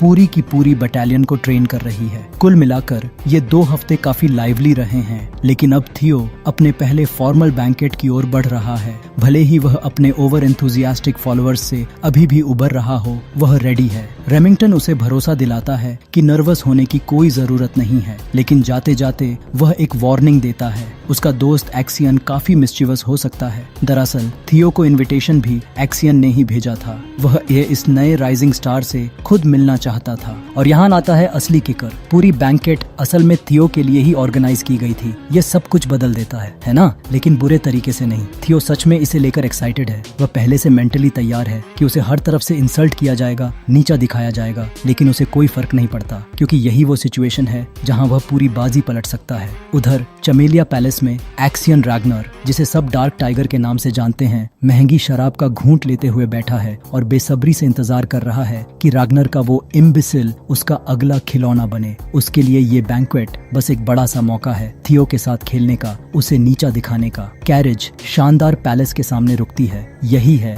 बैंक्वेट का वेन्यू। थियो उतरते ही आसपास नजर दौड़ाता है। यह चमेलिया पैलेस है, वही जगह जहाँ के लोगों ने उसकी पिछली जिंदगी तबाह कर दी थी। एक्सियन और उसकी टोली यही लोग थे जिन्होंने थियो, उसकी माँ और रोज पैलेस से जुड़ी हर चीज को मिट्टी में मिला दिया था। उसके दिमाग में रिवेंज की आग भड़क उठती है, लेकिन तभी रेमिंगटन उसे टोकता है, याद दिलाता है कि एक्सियन खुद एंट्रेंस पर उनका स्वागत करेगा। थियो को अच्छी तरह पता है कि एक्सियन ने उसे क्यों बुलाया है। शायद उसे लगता है कि थियो की बढ़ती मोमेंटम को रोकना उसी का काम है, लेकिन थियो इस स्नेक्स नेस्ट में बिना प्लान के नहीं आया। वह तैयार है एक्सियन को दिखाने के लिए कि वह असल में किससे पंगा ले रहा है। जैसे ही वे पैलेस की ओर बढ़ते हैं, थियो की नजर ऊपर जाती है। पैलेस की ऊपरी मंजिलों में एक अजीब सी ब्लू लाइट चमकती है, वही लाइट जो सिर्फ सिस्टम क्वेस्ट के समय दिखती है। वह पल भर के लिए डिस्ट्रैक्ट हो जाता है और तभी अचानक ऊपर से कुछ तेजी से गिरता है सीधे थियो की तरफ। रेमिंगटन तुरंत रिएक्ट करता है, लेकिन उससे पहले कि वह कुछ कर पाता,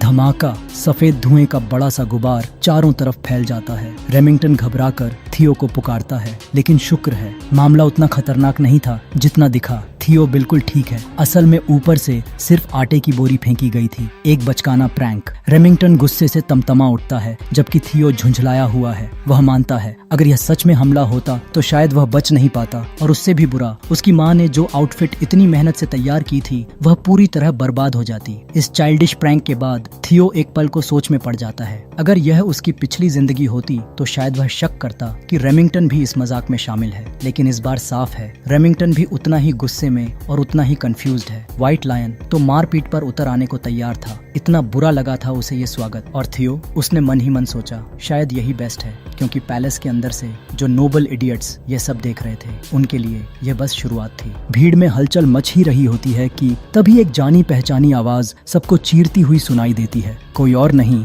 एक्सियन रैग्नर आखिरकार अपनी स्मग मुस्कान के साथ सामने आ जाता है। वह उस पूरे इंसिडेंट को भाइयों के बीच एक छोटा सा ग्रीटिंग बताकर टाल देता है। कहता है कि ये तो बस एक सिंपल कर्टेसी थी, लेकिन रेमिंगटन इसे मानने वाला नहीं था। वह सच में गुस्से में था। एक्सियन को वह तो इस पूरे तमाशे का एक एक पल एंजॉय कर रहा था। थियो तुरंत अपने हाफ ब्रदर पर ऑब्जर्वेशन स्किल यूज करता है, और जो दिखता है वह उतना ही ट्विस्टेड है जितनी उसे उम्मीद थी। एक्सियन की टैलेंट्स में शामिल हैं मैडनेस, साइकोपैथी और सोर्ड्समैनशिप की जबरदस्त पोटेंशियल। एक्सियन के दिमाग में थियो बस एक नया खिलौना है जिससे खेला जा सके, और वह बेसब्री से इंतजार कर रहा है कि ये खेल कैसे अनफोल्ड होगा। लेकिन चौंकाने वाली बात यह है, थियो पलटकर गुस्सा नहीं करता, वह बस मुस्कुराता है और उसे थैंक यू कह देता है। हाँ, उसका वार्म वेलकम के लिए धन्यवाद करता है। ये बात उसके साइकोपैथ भाई को पूरी तरह कंफ्यूज कर देती है। थियो एक्ट जारी रखता है, कहता है कि एक्सियन इतना वेलकमिंग रहा है कि वह सच में आभारी है और पार्टी का इंतजार कर रहा है। एक्सियन की कंफ्यूजन जल्दी ही इलेशन में बदल जाती है। उसकी नजर में थियो अब फाइनली इंटरेस्टिंग हो रहा है और उसे ये बात बहुत पसंद आ रही है। आखिरकार वे बैंकेट हॉल में प्रवेश करते हैं जहां स्केल ड्रैगन सोसाइटी इकट्ठा है। ये एक एक्सक्लूसिव इवेंट है, सिर्फ सबसे प्रॉमिसिंग नोबल्स को इनवाइट किया जाता है खाने पीने, नेटवर्किंग और पावर टॉक के लिए। लेकिन आज रात सबकी नजर सिर्फ एक पर है, थियो रैग्नार। और कहना पड़ेगा रिएक्शन बिल्कुल भी फ्रेंडली नहीं है। ज्यादातर नोबल्स समझ ही नहीं पा रहे कि एक्सियन ने थियो जैसे इंसान को क्यों बुलाया। रैग्नार का वो सो कॉल्ड इम्बिसिल, हाँ, उसके रगों में रैग्नार का खून है, लेकिन उसकी फेलियर वाली रेप्यूटेशन उसके ऊपर बादल की तरह मंडराती रहती है। भले ही वह आज सीरियसली कोल्ड ड्रिप में सजा हो, क्रेडिट जाता है उसकी माँ और पैलेस स्टाफ को, लेकिन उनकी नजरों में वह अब भी कचरा ही है। नोबल्स अपनी स्मग आदत के मुताबिक आवाज भी नीची नहीं करते, खुलेआम कहते हैं चाहे कि एक्सियन अपने नए खिलौने के साथ खेल रहा है। थियो पर हंसते हैं, स्निकर करते हैं। रेमिंगटन भीड़ की इस बदतमीजी से शर्मिंदा होकर थियो से माफी मांगता है। कहता है कि आमतौर पर ये इवेंट्स इतने स्कैंडलस नहीं होते, लेकिन थियो उस पर कोई असर नहीं। वह बिल्कुल अनफेज्ड है, उन्हें बकने देता है, ट्रैश बोलने देता है। दरअसल जितना ज्यादा वे उसे नीचा दिखाएंगे उतना ही मीठा होगा जब वह बाद में उन्हें क्रश करेगा। इसी बीच थियो को फिर से वो ब्लू क्वेस्ट लाइट दिखती है जो उसने पहले देखी थी। वह पास ही है। थियो को पूरा यकीन है ये कुछ बड़ा है, लेकिन अभी वह बिना शक जगाए उसके पास नहीं जा सकता। उसी पल इस ट्विस्टेड पार्टी का होस्ट एक्सियन सीढ़ियों से नीचे उतरता है, चेहरे पर वही स्मर्क लिए। वह अपने भाई से पूछता है क्या वह इस इवेंट को एंजॉय कर रहा है। थियो खुद को शांत रखता है, प्लान पर टिका रहता है। वह मुस्कुराता है, एक्सियन को इनविटेशन के लिए थैंक्स कहता है, पूरा खेल खेलते हुए। एक्सन जैसा कि वह है एक मैनिपुलेटिव स्नेक, ग्रिन करता है और सार्कास्टिकली फ्लावर इंसिडेंट के लिए अपोलोजाइज करता है। मान लेता है कि शायद वह थोड़ा ज्यादा आगे निकल गया था। और फिर एक फ्लैश में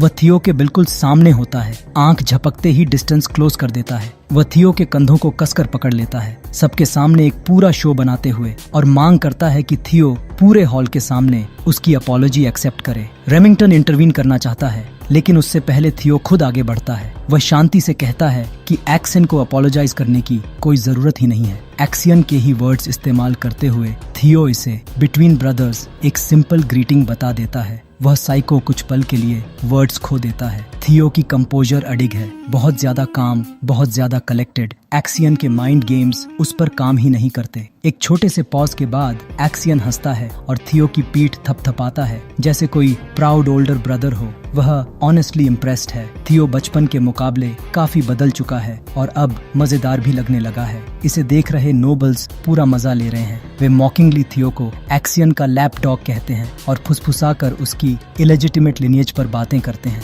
उनकी नजर में भले ही थियो और एक्सियन रैग्नर ब्लड शेयर करते हों, दोनों बिल्कुल अलग लेवल्स पर हैं। थियो की माँ सिसिलिया एक कॉमनर कॉन्क्यूबाइन थी, जबकि एक्सियन आता है पावरफुल ट्विन क्लान से, ईस्ट का एक सोर्ड्समैनशिप पावर हाउस। इन नोबल्स के लिए थियो एक नोबडी से ज्यादा कुछ नहीं है। एक्सियन की नोबल प्रेस्टिजियस ब्लड लाइन के सामने बहुत ही छोटा। थियो यह सब देख रहा है, इंसल्ट्स, स्नीयर्स, खुला हुआ डिसरिस्पेक्ट, और फ्लस्टर्ड होने के बजाय वह इसे अपने अंदर की आग को फ्यूल करने दे रहा है। लेकिन एक बात इन स्निकरिंग नोबल्स को कंफ्यूज कर रही है, रेमिंगटन की उस सो कॉल्ड इम्बेसिल ऑफ रैग्नार के साथ क्लोजनेस। एन पर भी इंसल्ट्स फेंकने लगते हैं, यहाँ तक कि उसके लिनिएज पर सवाल उठाते हुए उसे नारियो फैमिली का इलेजिटिमेट सन तक कह देते हैं। व्हाइट लाइन अब टूटने ही वाला है। थियो समझ जाता है कि रेमिंगटन सिर्फ 2 सेकंड्स दूर है स्पॉटलाइट छीन लेने से, लेकिन ऐसा होने नहीं दिया जा सकता। एक्सियन के थियो को अपस्टेयर्स ले जाने से पहले थियो खुद कंट्रोल ले लेता है। वह कामली असर्ट करता है कि अभी अभी आया है तो पहले अपने नए फ्रेंड से ग्रीट करना चाहिए, और इतना कहकर वह सीधे उस टेबल की ओर बढ़ता है जहां नोबल्स अपनी जबान चला रहे थे। अब रूम में मौजूद हर पेयर ऑफ आईज उसी पर टिकी है, द इम्बेसिल ऑफ रैग्नर पर। थियो चुपचाप टेबल से एक बॉटल ऑफ वाइन उठाता है और उस नोबल की तरफ बढ़ता है जो रेमिंगटन का नाम बैडमाउथ कर रहा था। वह उसे ड्रिंक पोर करने का जेस्चर करता है। वह नोबल हमेशा की तरह स्मग मुस्कुराता है और वह पूछता है कि क्या उसने कुछ गलत कह दिया, और ठीक उसी पल थियो बोतल पर अपनी पकड़ बदलता है और बिना किसी मर्सी के सीधे उस आदमी के सिर पर दे मारता है। बूम! पूरा हॉल एकदम से डेड साइलेंट हो जाता है, यहाँ तक कि रेमिंगटन भी, और हाँ, यहाँ तक कि एक्सियन भी, जो आमतौर पर केओस से अनफेज्ड रहता है, सब स्टन्ड हैं इस अचानक हुई ब्रूटल मूव से। वह नोबल जिसके सिर से खून बह रहा है दर्द से कराहता हुआ अपने बाल पकड़ लेता है। उसके ब्लॉन्ड लॉक्स खून से भीग जाते हैं। थियो उसके ऊपर खड़ा है, हाथ में अब भी टूटी हुई खून से सनी बॉटल। वह नोबल गालियां उगलता है, सबके सामने बेइज्जती होने पर गुस्से से पागल। लेकिन ब्लॉन्डी अपनी रैंट पूरी भी नहीं कर पाता। थियो एक ब्रूटल किक मारता है, उसका जॉ टूट जाता है एक सिकनिंग क्रैक के साथ। उसकी बकवास वहीं खत्म।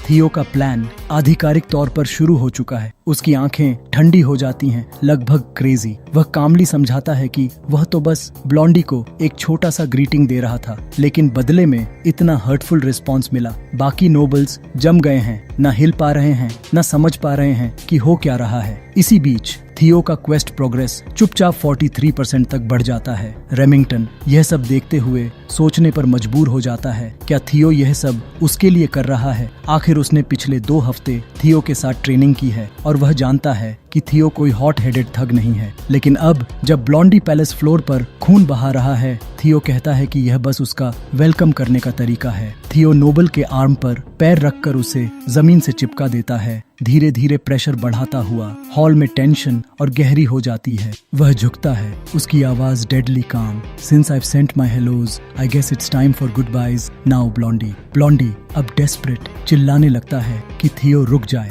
लेकिन बहुत देर हो चुकी है। थियो जोर से स्टॉम्प करता है और बोन्स टूटने की आवाज पूरे बैंकेट हॉल में गूंज उठती है। जो नोबल्स कुछ मिनट पहले तक जहर उगल रहे थे, अब पूरी तरह टंग टाइड हैं। थियो की रूथलेसनेस ने उन्हें साइलेंस में जकड़ लिया है। ब्लॉन्डी टूटा हुआ जॉ और शैटर्ड आर्म के साथ दर्द से बेहोश हो जाती है। उसकी ड्रूल खून के साथ पैलेस कारपेट पर फैल जाती है। थियो उसके लिम्प बॉडी को कूड़े की तरह एक तरफ फेंक देता है, फिर बाकी क्राउड की ओर मुड़कर कैजुअली पूछता है, क्या कोई और भी है जो हेलो कहना चाहता है? रूम में टेंशन हवा में तैर रही है और थियो का क्वेस्ट प्रोग्रेस फिर से बढ़ता है। इस बार 66% बढ़ जाता है। शैडो में छिपे नाइट्स हॉल में टूट पड़ते हैं, थियो को चारों तरफ से घेर लेते हैं। उनकी ब्लेड्स ड्रॉन हैं, वह थ्रेट को न्यूट्रलाइज करने आए हैं। चारों ओर सोर्ड्स तनी हुई हैं, थियो फंस चुका है। ये नाइट्स अपने यंग मास्टर के अपमान का बादला चाहते हैं और ऐलान करते हैं कि इतने वाइल्ड एक्शंस की सजा दी ही जाएगी,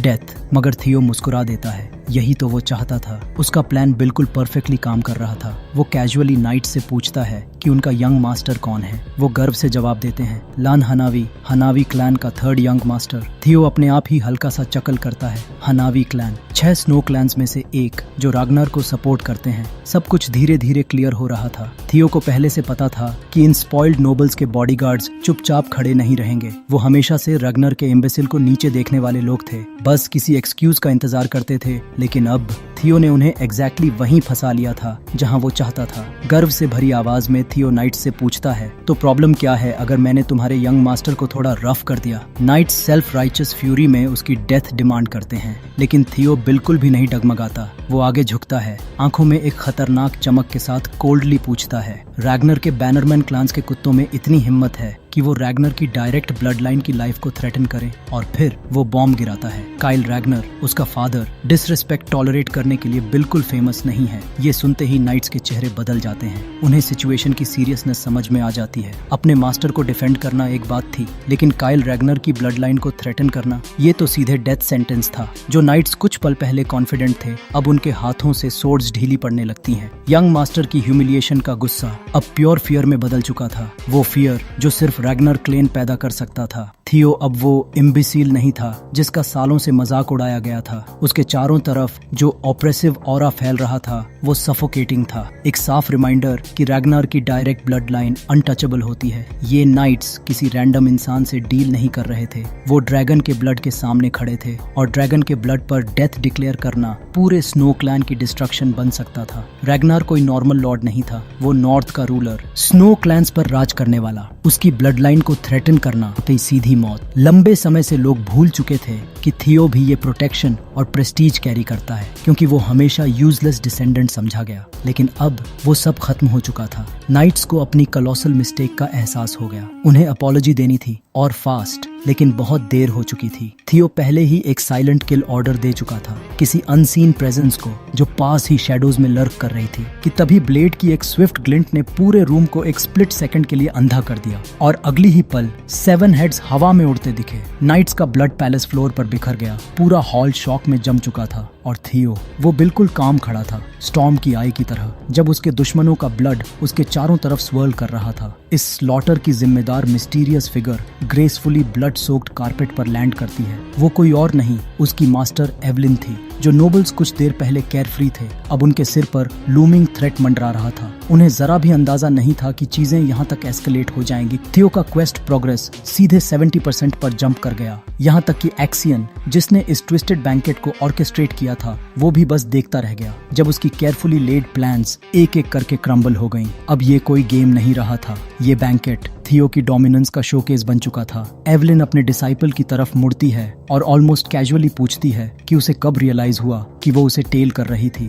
थियो खुद भी पूरी तरह श्योर नहीं था। वो बस इतना एडमिट करता है कि ये एक्सपेक्टेड ही था। उसे नहीं पता कि वो उसे चमेलिया पैलेस तक क्यों फॉलो करती रही, लेकिन एक बात क्लियर थी, उसकी इंटरवेंशन की वजह से अब थियो के पास अपर हैंड था और नोबल्स पूरी तरह टेरिफाइड थे। हॉल एक टेंस साइलेंस में डूबा हुआ था, ऐसी साइलेंस जहां हर कोई थियो के नेक्स्ट मूव का इंतजार कर रहा होता है। कुछ पल पहले यही नोबल्स उसका मजाक उड़ा रहे थे और अब बोलने से भी डर रहे थे। लेकिन जरा रिवाइंड करते हैं, क्योंकि ये कोई रैंडम एक्ट नहीं था। बैंकेट से एक रात पहले कमांडर जूलियस ने एवलिन से सीक्रेटली मुलाकात की थी। वो उसे नैग करने आया था कि वो और डिसाइपल्स क्यों नहीं लेती, जबकि थियो को रोज इतनी डिलिजेंटली ट्रेन कर रही है। सच तो ये था कि जूलियस काफी समय से एवलिन के क्वार्टर्स में स्नीक करता आ रहा था, ज्यादातर उसकी एक्सपेंसिव वाइन चुराने और उसे परेशान करने के लिए। और हमेशा की तरह एवलिन ने उसके गेम्स एंटरटेन नहीं किए, लेकिन इस बार जूलियस का रीजन। जूलियस अपनी एकमात्र आंख से थियो को याद करते हुए बोला, उस लड़के में कुछ तो गड़बड़ है। वह समझ नहीं पा रहा था कि कोई इंसान एक ही रात में इतना कैसे बदल सकता है। उसके हिसाब से सबसे तर्कसंगत जवाब यही था कि थियो शुरू से ही अपनी असली ताकत छिपाकर रखे हुए था। लेकिन फिर सवाल उठता था, अगर उसके पास इतनी शक्ति थी तो उसने उसे इतने वर्षों तक छिपाकर क्यों रखा, और अब अचानक उसे उजागर करने की जरूरत क्यों पड़ गई। दूसरी तरफ एवलिन की अपनी अलग राय थी। उसका मानना था कि जो लोग बहुत तेजी से आगे बढ़ते हैं, जो हर सीढ़ी को छलांग लगाकर पार करना चाहते हैं, वे अक्सर ठोकर खाकर गिर जाते हैं। लेकिन थियो के मामले में बात अलग थी। उसे ऐसा महसूस हो रहा था जैसे थियो किसी अदृश्य चीज से भाग रहा हो, जैसे कोई अनदेखा डर लगातार उसका पीछा कर रहा हो। और यही वजह थी कि वह थियो के स्केल्ड ड्रैगन सोसाइटी के बैंक्वेट में जाने को लेकर चिंतित थी। जूलियस ने शराब की एक और बोतल खत्म की और सहमति में सिर हिलाया। हाँ, एक्शन निश्चित रूप से खतरनाक है, लेकिन मैंने तुम्हें आज रात थियो का पीछा करने के लिए सिर्फ उसी वजह से नहीं कहा था। जूलियस के मन में एक अजीब सी बेचैनी थी। उसे महसूस हो रहा था कि आज रात के बैंकेट में कुछ बड़ा होने वाला है, और इसकी वजह वह अच्छी तरह जानता था। आखिर वह खुद भी एक रैग्नार था। वह जानता था कि जब खून के प्यासे भेड़ियों के बच्चे एक ही जगह इकट्ठा होते हैं तो वे अपनी ताकत साबित करने और ऊंचा दर्जा हासिल करने के लिए किसी भी हद तक जा सकते हैं। कुछ समय पहले कमांडर जूलियस एवलिन से मिलने गया था। वह एक बार फिर उसे व्हाइट आर्मर्ड ड्रैगन कैवलरी में वापस शामिल होने के लिए मनाने की कोशिश कर रहा था। असल में उसकी दिलचस्पी सिर्फ थियो में नहीं थी, वह एवलिन को भी वापस सेना में देखना चाहता था। जूलियस ये मानने को तैयार नहीं था कि एवलिन सिर्फ इसलिए रिटायर हो गई क्योंकि अब वह ड्रैगन की सवारी नहीं कर सकती थी। जाने से पहले उसने उसकी मेज पर एकदम नई और चमकदार यूनिफॉर्म रख दी। उम्मीद थी कि शायद उसे देखकर एवलिन का मन बदल जाए, और सच कहें तो शायद उसका ये दांव काम कर गया। उस रात एवलिन ने अपनी एक महंगी शराब की बोतल जरूर खो दी, लेकिन बदले में उसे अपनी जिंदगी का उद्देश्य फिर से मिल गया था। वर्तमान समय में खून से सने बैंक्वेट हॉल के अंदर खड़ी एवलिन धीरे धीरे सारी कड़ियां जोड़ने लगी। उसे एहसास हुआ कि शायद थियो को शुरू से ही पता था कि वह उसका पीछा कर रही है, और संभव है कि उसने यह पूरा घटनाक्रम जानबूझकर रचा हो। शायद उसने स्केल ड्रैगन सोसाइटी में शामिल होने का फैसला भी इसी योजना के तहत किया था। अब एवलिन को अपनी सारी चिंताएं बेकार लगने लगीं। वह सोचने लगी कि आखिर थियो को कब पता चला कि वह उसके पीछे है। असलियत यह थी कि थियो ने एवलिन की मौजूदगी उसी पल महसूस कर ली थी जब वह घोड़ा गाड़ी में बैठा था। उसके ड्रैगन हार्ट की वजह से उसकी संवेदनाएं बेहद तेज हो चुकी थीं। वह अपनी ऊर्जा को दूर तक फैलाकर आसपास की हर हलचल को महसूस कर सकता था। लेकिन इस समय यह बात ज्यादा महत्वपूर्ण नहीं थी। महत्वपूर्ण था थियो का बदला। उसकी वर्षों पुरानी प्रतिशोध की योजना अब अपने अंतिम चरण में पहुंच चुकी थी। थियो ने धीरे से एवलिन की तरफ देखा, फिर पूरे हॉल में मौजूद लोगों की ओर नजर घुमाई। उसकी आवाज बर्फ की तरह ठंडी थी। उसने एक ऐसा सवाल पूछा जिससे पूरे कमरे में सन्नाटा छा गया। बताओ, रैग्नर परिवार के साथ विश्वासघात करने की सजा क्या होती है? यह सुनते ही पूरे बैंकेट हॉल का माहौल बदल गया, क्योंकि सब समझ गए थे कि अब असली हिसाब किताब शुरू होने वाला है। अपनी आंखों से सब कुछ देखते हुए भी किसी को यकीन नहीं हो रहा था। जो नोबल अभी तक घमंड में चूर थे, अब डर के मारे लगभग बेहोश होने वाले थे। थियो ने ठंडी नजर से सबकी तरफ देखा और पूछा, रैग्नार कबीले के उत्तराधिकारी उम्मीदवार का खुलेआम अपमान करने वाले नोबल्स को क्या सजा मिलती है? कमरे में सन्नाटा छा गया। एवलिन ने बिना किसी भाव के जवाब दिया, क्लैन लॉ के अनुसार ऐसी सजा सीधे एग्जीक्यूशन तक जा सकती है। यह सुनते ही दोषी नोबल्स के चेहरों का रंग उड़ गया। थियो के होंठों पर हल्की मुस्कान आई। उसने पूरा मंच पहले ही तैयार कर लिया था, लेकिन सबको चौंकाते हुए उसने कहा, आज मैं दयालु बन रहा हूँ। आखिर ये सब अभी बच्चे ही तो हैं। फिर उसकी आवाज और भी ठंडी हो गई। इन सब की जान नहीं लूंगा, बस हर एक का एक हाथ ले लूंगा। ये सुनते ही सभी घबरा गए, लेकिन अब बहुत देर हो चुकी थी। एवलिन बिजली की तरह आगे बढ़ी। वह किसी अजेय शक्ति की तरह पूरे हॉल में दौड़ गई। उसकी तलवार चमकी और अगले ही पल चीखें गूंज उठीं। बायरन क्लैन का दूसरा बेटा बचने की कोशिश करता है, लेकिन उसकी दाहिनी बांह एक ही वार में कटकर जमीन पर गिर जाती है। Red and white mercenary Corp का पहला बेटा दर्द से चीखने लगता है। उसके कटे हुए हाथ से खून फव्वारे की तरह निकल रहा था। सीरीज मर्चेंट गिल्ड की चौथी बेटी भी एक ही झटके में अपना हाथ खो बैठती है। क्लार्क क्लैन का तीसरा बेटा भागने की कोशिश करता है, मगर कुछ ही सेकंड में पकड़ लिया जाता है और उसका हाथ भी काट दिया जाता है। हावर्ड क्लैन की पहली बेटी भी इस सजा से नहीं बच पाती। कुछ ही पलों में वह भी एक हाथ वाली अवस्था में फर्श पर पड़ी थी। उधर थियो का क्वेस्ट प्रोग्रेस तेजी से बढ़ने लगा। एक नोबल इतना डर गया कि रेंगते हुए एक्शन के पास मदद मांगने पहुंच गया, लेकिन एक्शन ने भी कोई दया नहीं दिखाई। उसने वही शब्द दोहराए जो थियो ने पहले कहे थे, इसे भाइयों के बीच का एक साधारण अभिवादन समझो।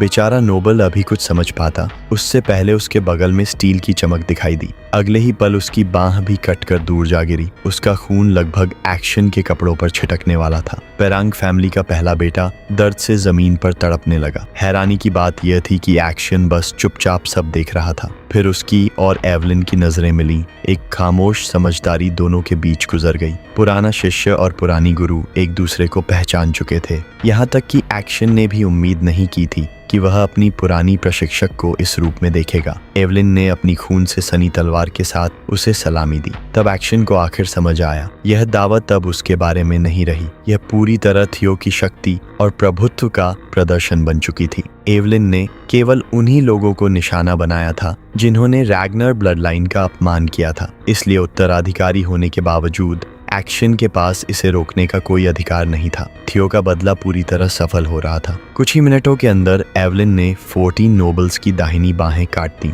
उनका स्वॉर्ड्समैनशिप करियर लगभग खत्म हो चुका था। हाँ, वे किसी प्रीस्ट के पास जाकर अपने हाथ दोबारा जुड़वा सकते थे, लेकिन उनकी प्रतिष्ठा वह हमेशा के लिए बर्बाद हो चुकी थी। और उसी के साथ थियो का क्वेस्ट प्रोग्रेस बढ़कर 79% तक पहुंच गया। अब पूरा बैंकेट हॉल खून, चीखों और डर से भर चुका था, और थियो की असली योजना अभी पूरी तरह खत्म भी नहीं हुई थी। सब कुछ बिल्कुल थियो की योजना के मुताबिक चल रहा था। उधर एक्शन के मन में गुस्से से ज्यादा जिज्ञासा थी। वह सोच रहा था कि आखिर रोज पैलेस का वह बेवकूफ समझा जाने वाला थियो रेमिंगटन और एवलिन जैसे लोगों को अपनी तरफ कैसे ले आया। उसका यह भाई अब पहले जैसा नहीं रहा था। वह किसी डरावने राक्षस की तरह बदल चुका था, लेकिन एक्शन भी कम नहीं था। उसके दिल की गहराइयों में एक अजीब उत्साह उमड़ रहा था। अब वह पहले से भी ज्यादा इस नए थियो को अपने पैरों तले कुचलना चाहता था। अपना काम पूरा करने के बाद थियो ने एवलिन और रेमिंगटन को साथ चलने का इशारा किया। तीनों महल से बाहर निकलने लगे। पीछे बचे हुए नोबल्स डर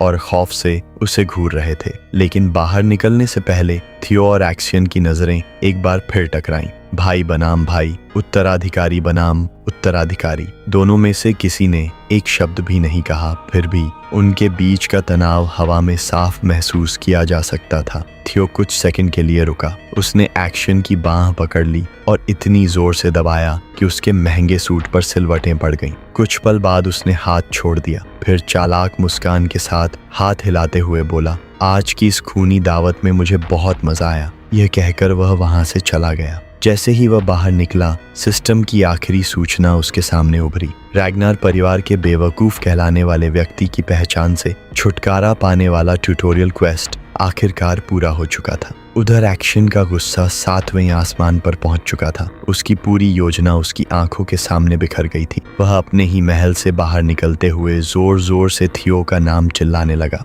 वह उसी समय कार्रवाई करना चाहता था, लेकिन वह जानता था कि अभी ऐसा करना समझदारी नहीं होगी। अभी नहीं। दूसरी तरफ थियो की हालत बिल्कुल उल्टी थी। सभी ट्यूटोरियल क्वेस्ट पूरे हो चुके थे। अब कोई भी उसे परिवार का बेवकूफ कहने की हिम्मत नहीं कर सकता था। लोगों की नजरों में उसकी छवि पूरी तरह बदल चुकी थी और इस उपलब्धि के बदले उसे मिला एक खास इनाम, एक एक्सपीरियंस एलिक्सर, ऐसी रहस्यमयी दवा जो लेवल 30 से नीचे के किसी भी व्यक्ति का स्तर तुरंत 5 लेवल बढ़ा सकती थी। लेकिन यह तो बस शुरुआत थी। ट्यूटोरियल खत्म हुआ था। थियो का असली बदला अब शुरू होने वाला था। जल्द ही उस खूनी दावत की खबर पूरे साम्राज्य में फैल गई। हर पैलेस में लोग इसी घटना की चर्चा कर रहे थे। एक्शन की प्रतिष्ठित स्केल ड्रैगन सोसाइटी पूरी तरह तबाह हो चुकी थी। सिर्फ सम्मान में ही नहीं बल्कि सचमुच उनके लोग हाथ गंवा चुके थे। लेकिन थियो इस समय जश्न के मूड में था। उसके अधीनस्थ उसे एक पब में ले गए ताकि उसके शानदार और खूनी हाई सोसाइटी डेब्यू का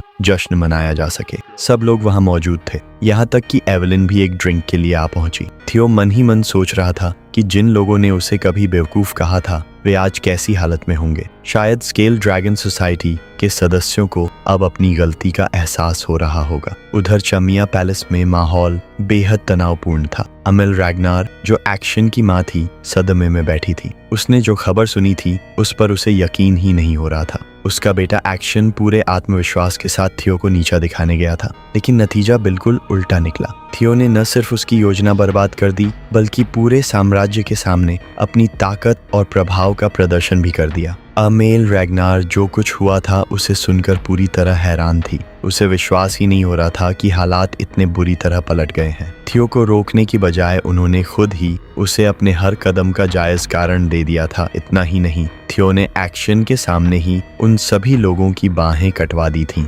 अमेल गुस्से से आग बबूला हो गई। उसने तुरंत अपने बेटे एक्शन को इसकी जिम्मेदारी बताई। उसने कहा, मैंने तुम्हें पहले ही चेतावनी दी थी कि थियो को हल्के में मत लेना, लेकिन तुमने मेरी एक नहीं सुनी। अब तुम लोगों ने उसे खुलकर खेलने का पूरा अधिकार दे दिया है। एक्शन खुद का बचाव करने की कोशिश करता है। वह कहता है अगर थियो की प्रतिष्ठा और बढ़ गई तो रोज पैलेस पर कब्जा करना और मुश्किल हो जाएगा। माँ चिंतिशम मिन्ने, चिंता मत कीजिए, मैं सब संभाल लूंगा। लेकिन अमेल अब उसकी बातें सुनने के मूड में नहीं थी। वह उसकी हर गलती गिनाने लगी। उनकी वर्षों पुरानी योजना केवल उसके घमंड और लापरवाही की वजह से लगभग बर्बाद हो चुकी थी। एक्शन समझ गया कि अब बहस करने का कोई फायदा नहीं, इसलिए वह चुपचाप सिर झुकाकर कमरे से बाहर चला गया। अपने बेटे के जाने के बाद अमेल गहरी सोच में डूब गई। वह समझ नहीं पा रही थी कि उसका बेटा इतना घमंडी कैसे बन गया। तभी उसका भाई एड श्रोइन मुस्कुराते हुए बोला, वह बिल्कुल तुम्हारी तरह है। जब तुम जवान थीं तब भी ऐसी ही थीं।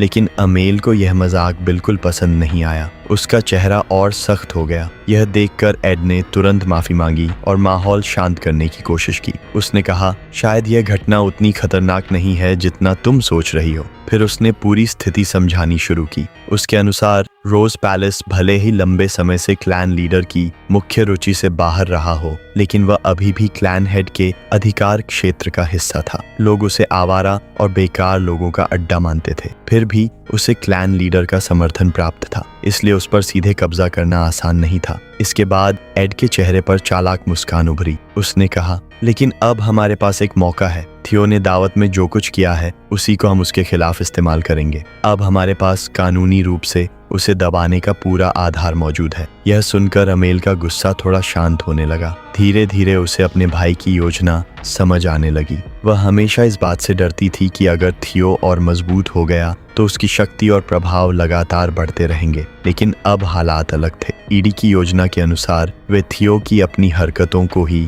उसके खिलाफ हथियार बना सकते थे। अब उसे पूरी तस्वीर साफ दिखाई देने लगी। चमिया पैलेस कानूनी रूप से थियो पर दबाव बना सकता था और रोज पैलेस के पास झुकने के अलावा कोई विकल्प नहीं बचेगा। एड ने आत्मविश्वास से कहा, सब कुछ पहले से ही शुरू हो चुका है। कल सुबह तक तुम्हें बहुत अच्छी खबर सुनने को मिलेगी। फिर उसने माहौल हल्का करने की कोशिश की। वह मुस्कुराकर बोला, आज रात आराम करो। मैंने तुम्हारे स्नान के लिए दक्षिणी ज्वालामुखी क्षेत्र की एक खास सुगंधित मोमबत्ती भी तैयार करवाई है। आखिरकार अमेल ने अपने भाई की योजना पर भरोसा करने का फैसला किया। उसने उसका धन्यवाद किया और अपने कक्ष की ओर चली गई। उधर दूसरी तरफ सराय में जश्न अभी भी जारी था। रेमिंगटन, जो शराब संभालने में कभी अच्छा नहीं रहा था, अब पूरी तरह नशे में दिखाई दे रहा था। वह थियो की तरफ देखता है और भावुक होकर कहता है, आज रात जो कुछ भी दावत में हुआ उसने मुझे सचमुच हैरान कर दिया। रेमिंगटन स्वीकार करता है कि उसे कभी एहसास ही नहीं हुआ था कि थियो उसकी इतनी परवाह करता है। यह सुनकर थियो थोड़ा भ्रमित हो जाता है। वह समझ ही नहीं पाता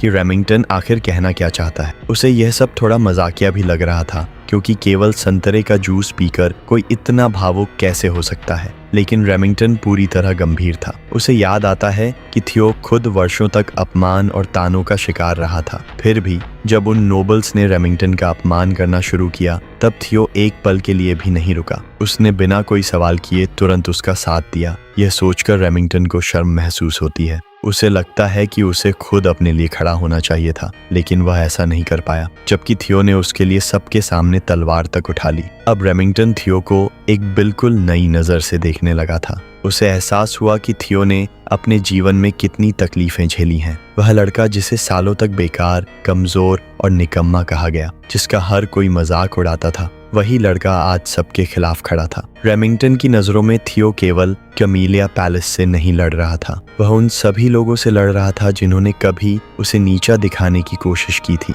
इसलिए दावत की सारी घटनाओं के बाद रेमिंगटन की आंखों में आंसू आ गए। भावनाओं से भरा हुआ वह सचमुच मान बैठा कि थियो ने जो कुछ किया, जो तलवार उठाई, जो नोबल्स का सामना किया, वह सब सिर्फ उसके लिए किया था। थियो यह सुनकर पूरी तरह हैरान रह गया। उसे तुरंत समझ आ गया कि रेमिंगटन ने पूरी स्थिति को गलत समझ लिया है। वह सच बताकर गलतफहमी दूर करना चाहता था, लेकिन उससे पहले ही रेमिंगटन खड़ा हो गया। उसकी आंखों में दृढ़ संकल्प चमक रहा था। वह बोला, मेरे कबीले ने मुझे जो आदेश दिए हैं, मैं अब उनके रास्ते पर नहीं चलना चाहता। मैं अपना रास्ता खुद चुनूंगा और मैं थियो का अनुसरण करूंगा। जैसे ही उसने यह कहा, पूरा टैवन तालियों और जयकारों से गूंज उठा। लोग उत्साह में चिल्लाने लगे। कुछ लोग तो थियो और रेमिंगटन को किसी महान पौराणिक जोड़ी की तरह देखने लगे। थियो का चेहरा शर्म से लाल पड़ गया। वह बार बार समझाने की कोशिश कर रहा था कि बात वैसी नहीं है जैसी सब लोग सोच रहे हैं, लेकिन तभी उसके दिमाग में एक परिचित आवाज गूंजी। वह एवलिन थी। टेलीपैथी के जरिए उसने कहा, उन्हें ऐसा ही सोचने दो, यह गलतफहमी उतनी बुरी भी नहीं है। कमरे के दूसरे कोने से एवलिन शांति से यह सब देख रही थी। उसके अनुसार इस घटना का परिणाम अच्छा ही था। अब ऐसा लग रहा था कि हर कोई थियो का अनुसरण करना चाहता है। यह सुनकर थियो हल्का सा मुस्कुराया, लेकिन उसके दिल के अंदर एक अलग ही भावना थी। वह खुद को अभी भी कोई खास व्यक्ति नहीं मानता था। उसे लगता था कि उसकी सारी ताकत, उसकी सारी उपलब्धियां, उसकी सारी प्रगति असल में उस रहस्यमयी सिस्टम की वजह से संभव हुई है। वही स्टेटस विंडो जिसने उसे लगातार मार्ग दिखाया, वही शक्ति जिसने उसकी जिंदगी बदल दी। थियो अपने आंकड़ों को देखने लगा और उसे एहसास हुआ कि अब तक की उसकी हर सफलता उसी रहस्यमयी सिस्टम से जुड़ी हुई थी। फिर उसके मन में एक सवाल उठा, अगर यह सिस्टम अचानक गायब हो जाए तो क्या वह अब भी इतना मजबूत रह पाएगा, या फिर सब कुछ फिर से पहले जैसा हो जाएगा? यह कोई साधारण चीज नहीं थी, यह उससे कहीं ज्यादा बड़ी और रहस्यमयी थी। एक पल के लिए थियो को अजीब सा डेजा व्यू महसूस हुआ, जैसे वह इस एहसास को पहले भी कहीं अनुभव कर चुका हो। लेकिन उसने उस विचार को तुरंत झटक दिया। आखिर यह जो भी था उसकी ताकत बढ़ाने में मदद कर रहा था, और फिलहाल बस यही मायने रखता था। स्केल्ड ड्रैगन सोसाइटी वाली घटना के बाद थियो ने महसूस किया कि उसका लेवल बढ़ चुका है। हर बार लेवल अप होने पर सिस्टम उसे कुछ पॉइंट्स देता था, जिन्हें वह अपनी स्टैट्स में बांट सकता था। अब थियो धीरे धीरे समझने लगा था कि उसकी ग्रोथ पूरी तरह उसके अपने हाथों में है। वह तय कर सकता था कि अपनी एबिलिटीज को किस दिशा में और कितना विकसित करना है। उसके सामने अनगिनत संभावनाओं से भरा भविष्य चमक रहा था। एहसास जितना रोमांचक था, उतना ही डरावना भी। इसी बीच एवलिन ने थियो के चेहरे पर उभरती हुई एक रहस्यमयी और खतरनाक मुस्कान देख ली। उसे देखकर वह थोड़ी चिंतित हो गई, लेकिन थियो के दिमाग में इस समय उससे भी बड़ी बातें चल रही थीं, खासकर चमील पैलेस की तरफ से आने वाला काउंटर अटैक। उसे अच्छी तरह पता था कि जो कुछ उसने किया है उसके बाद वे लोग चुप बैठने वाले नहीं हैं, इसलिए उसने पहले से तैयारी शुरू करने का फैसला किया। थियो ने रेमिंगटन की तरफ देखा और अचानक उसे दोस्ताना अंदाज में रेमी कहकर बुलाया। फिर उसने पूछा कि क्या वह एक महत्वपूर्ण काम में उसकी मदद करेगा। अचानक मिले इस फ्रेंडली निकनेम से रेमिंगटन थोड़ा हैरान हुआ, लेकिन उसने बिना हिचकिचाए कहा कि वह किसी भी तरह की मदद के लिए तैयार है। तब थियो ने एक कागज निकाला और उसके हाथ में थमा दिया। उसने समझाया कि उसके और एक्सियन के बीच सिंहासन की लड़ाई अब शुरू होने वाली है और इस युद्ध में उसे जितने सहयोगियों की जरूरत होगी उतना बेहतर होगा। यह सुनकर रेमिंगटन कुछ क्षणों के लिए चुप हो गया। उसका मन अपनी पिछली जिंदगी की यादों में खो गया। वह समय जब वह नारियो क्लैन का क्लैन हेड बना था, वह समय जब नारियो की सेनाएं इतनी शक्तिशाली हो गई थीं कि वे रैग्नर क्लैन को भी चुनौती देने लगी थीं। थियो अच्छी तरह समझता था कि रेमिंगटन जैसा व्यक्ति उसके लिए कितना मूल्यवान साबित हो सकता है और इसी पल उसने मन ही मन तय कर लिया कि वह उनके बीच के रिश्ते को और भी मजबूत बनाएगा। रेमिंगटन पूरी तरह से समर्पित हो चुका था। उसने दृढ़ता से कहा कि वह अपनी लॉयल्टी पहले ही थियो को सौंप चुका है और उसकी मदद के लिए अपनी पूरी ताकत लगा देगा। थियो ने दिल से उसका धन्यवाद किया। वह जानता था कि रेमी के साथ होने से उसकी जीत की संभावना कई गुना बढ़ चुकी है। लेकिन तभी धड़ाम, टैवर्न का दरवाजा अचानक जोर से खुला। एक समूह नाइट्स का अंदर घुस आया और ऊंची आवाज में थियो का नाम पुकारने लगा। अचानक हुई इस घटना से वहां मौजूद सभी लोग चौंक गए। नाइट्स ने घोषणा की कि थियो को असॉल्ट, थ्रेट्स और इंटिमिडेशन के आरोप में गिरफ्तार किया जा रहा है। यह सुनते ही एवेलिन तुरंत विरोध करने लगी, लेकिन थियो पूरी तरह शांत रहा। उसने उसे आराम से रहने को कहा और खुद आगे बढ़कर अरेस्ट वारंट देखने लगा। जैसे ही उसकी नज़र दस्तावेज पर गई, उसने देखा कि उस पर लगी इंक अभी भी ताज़ा थी।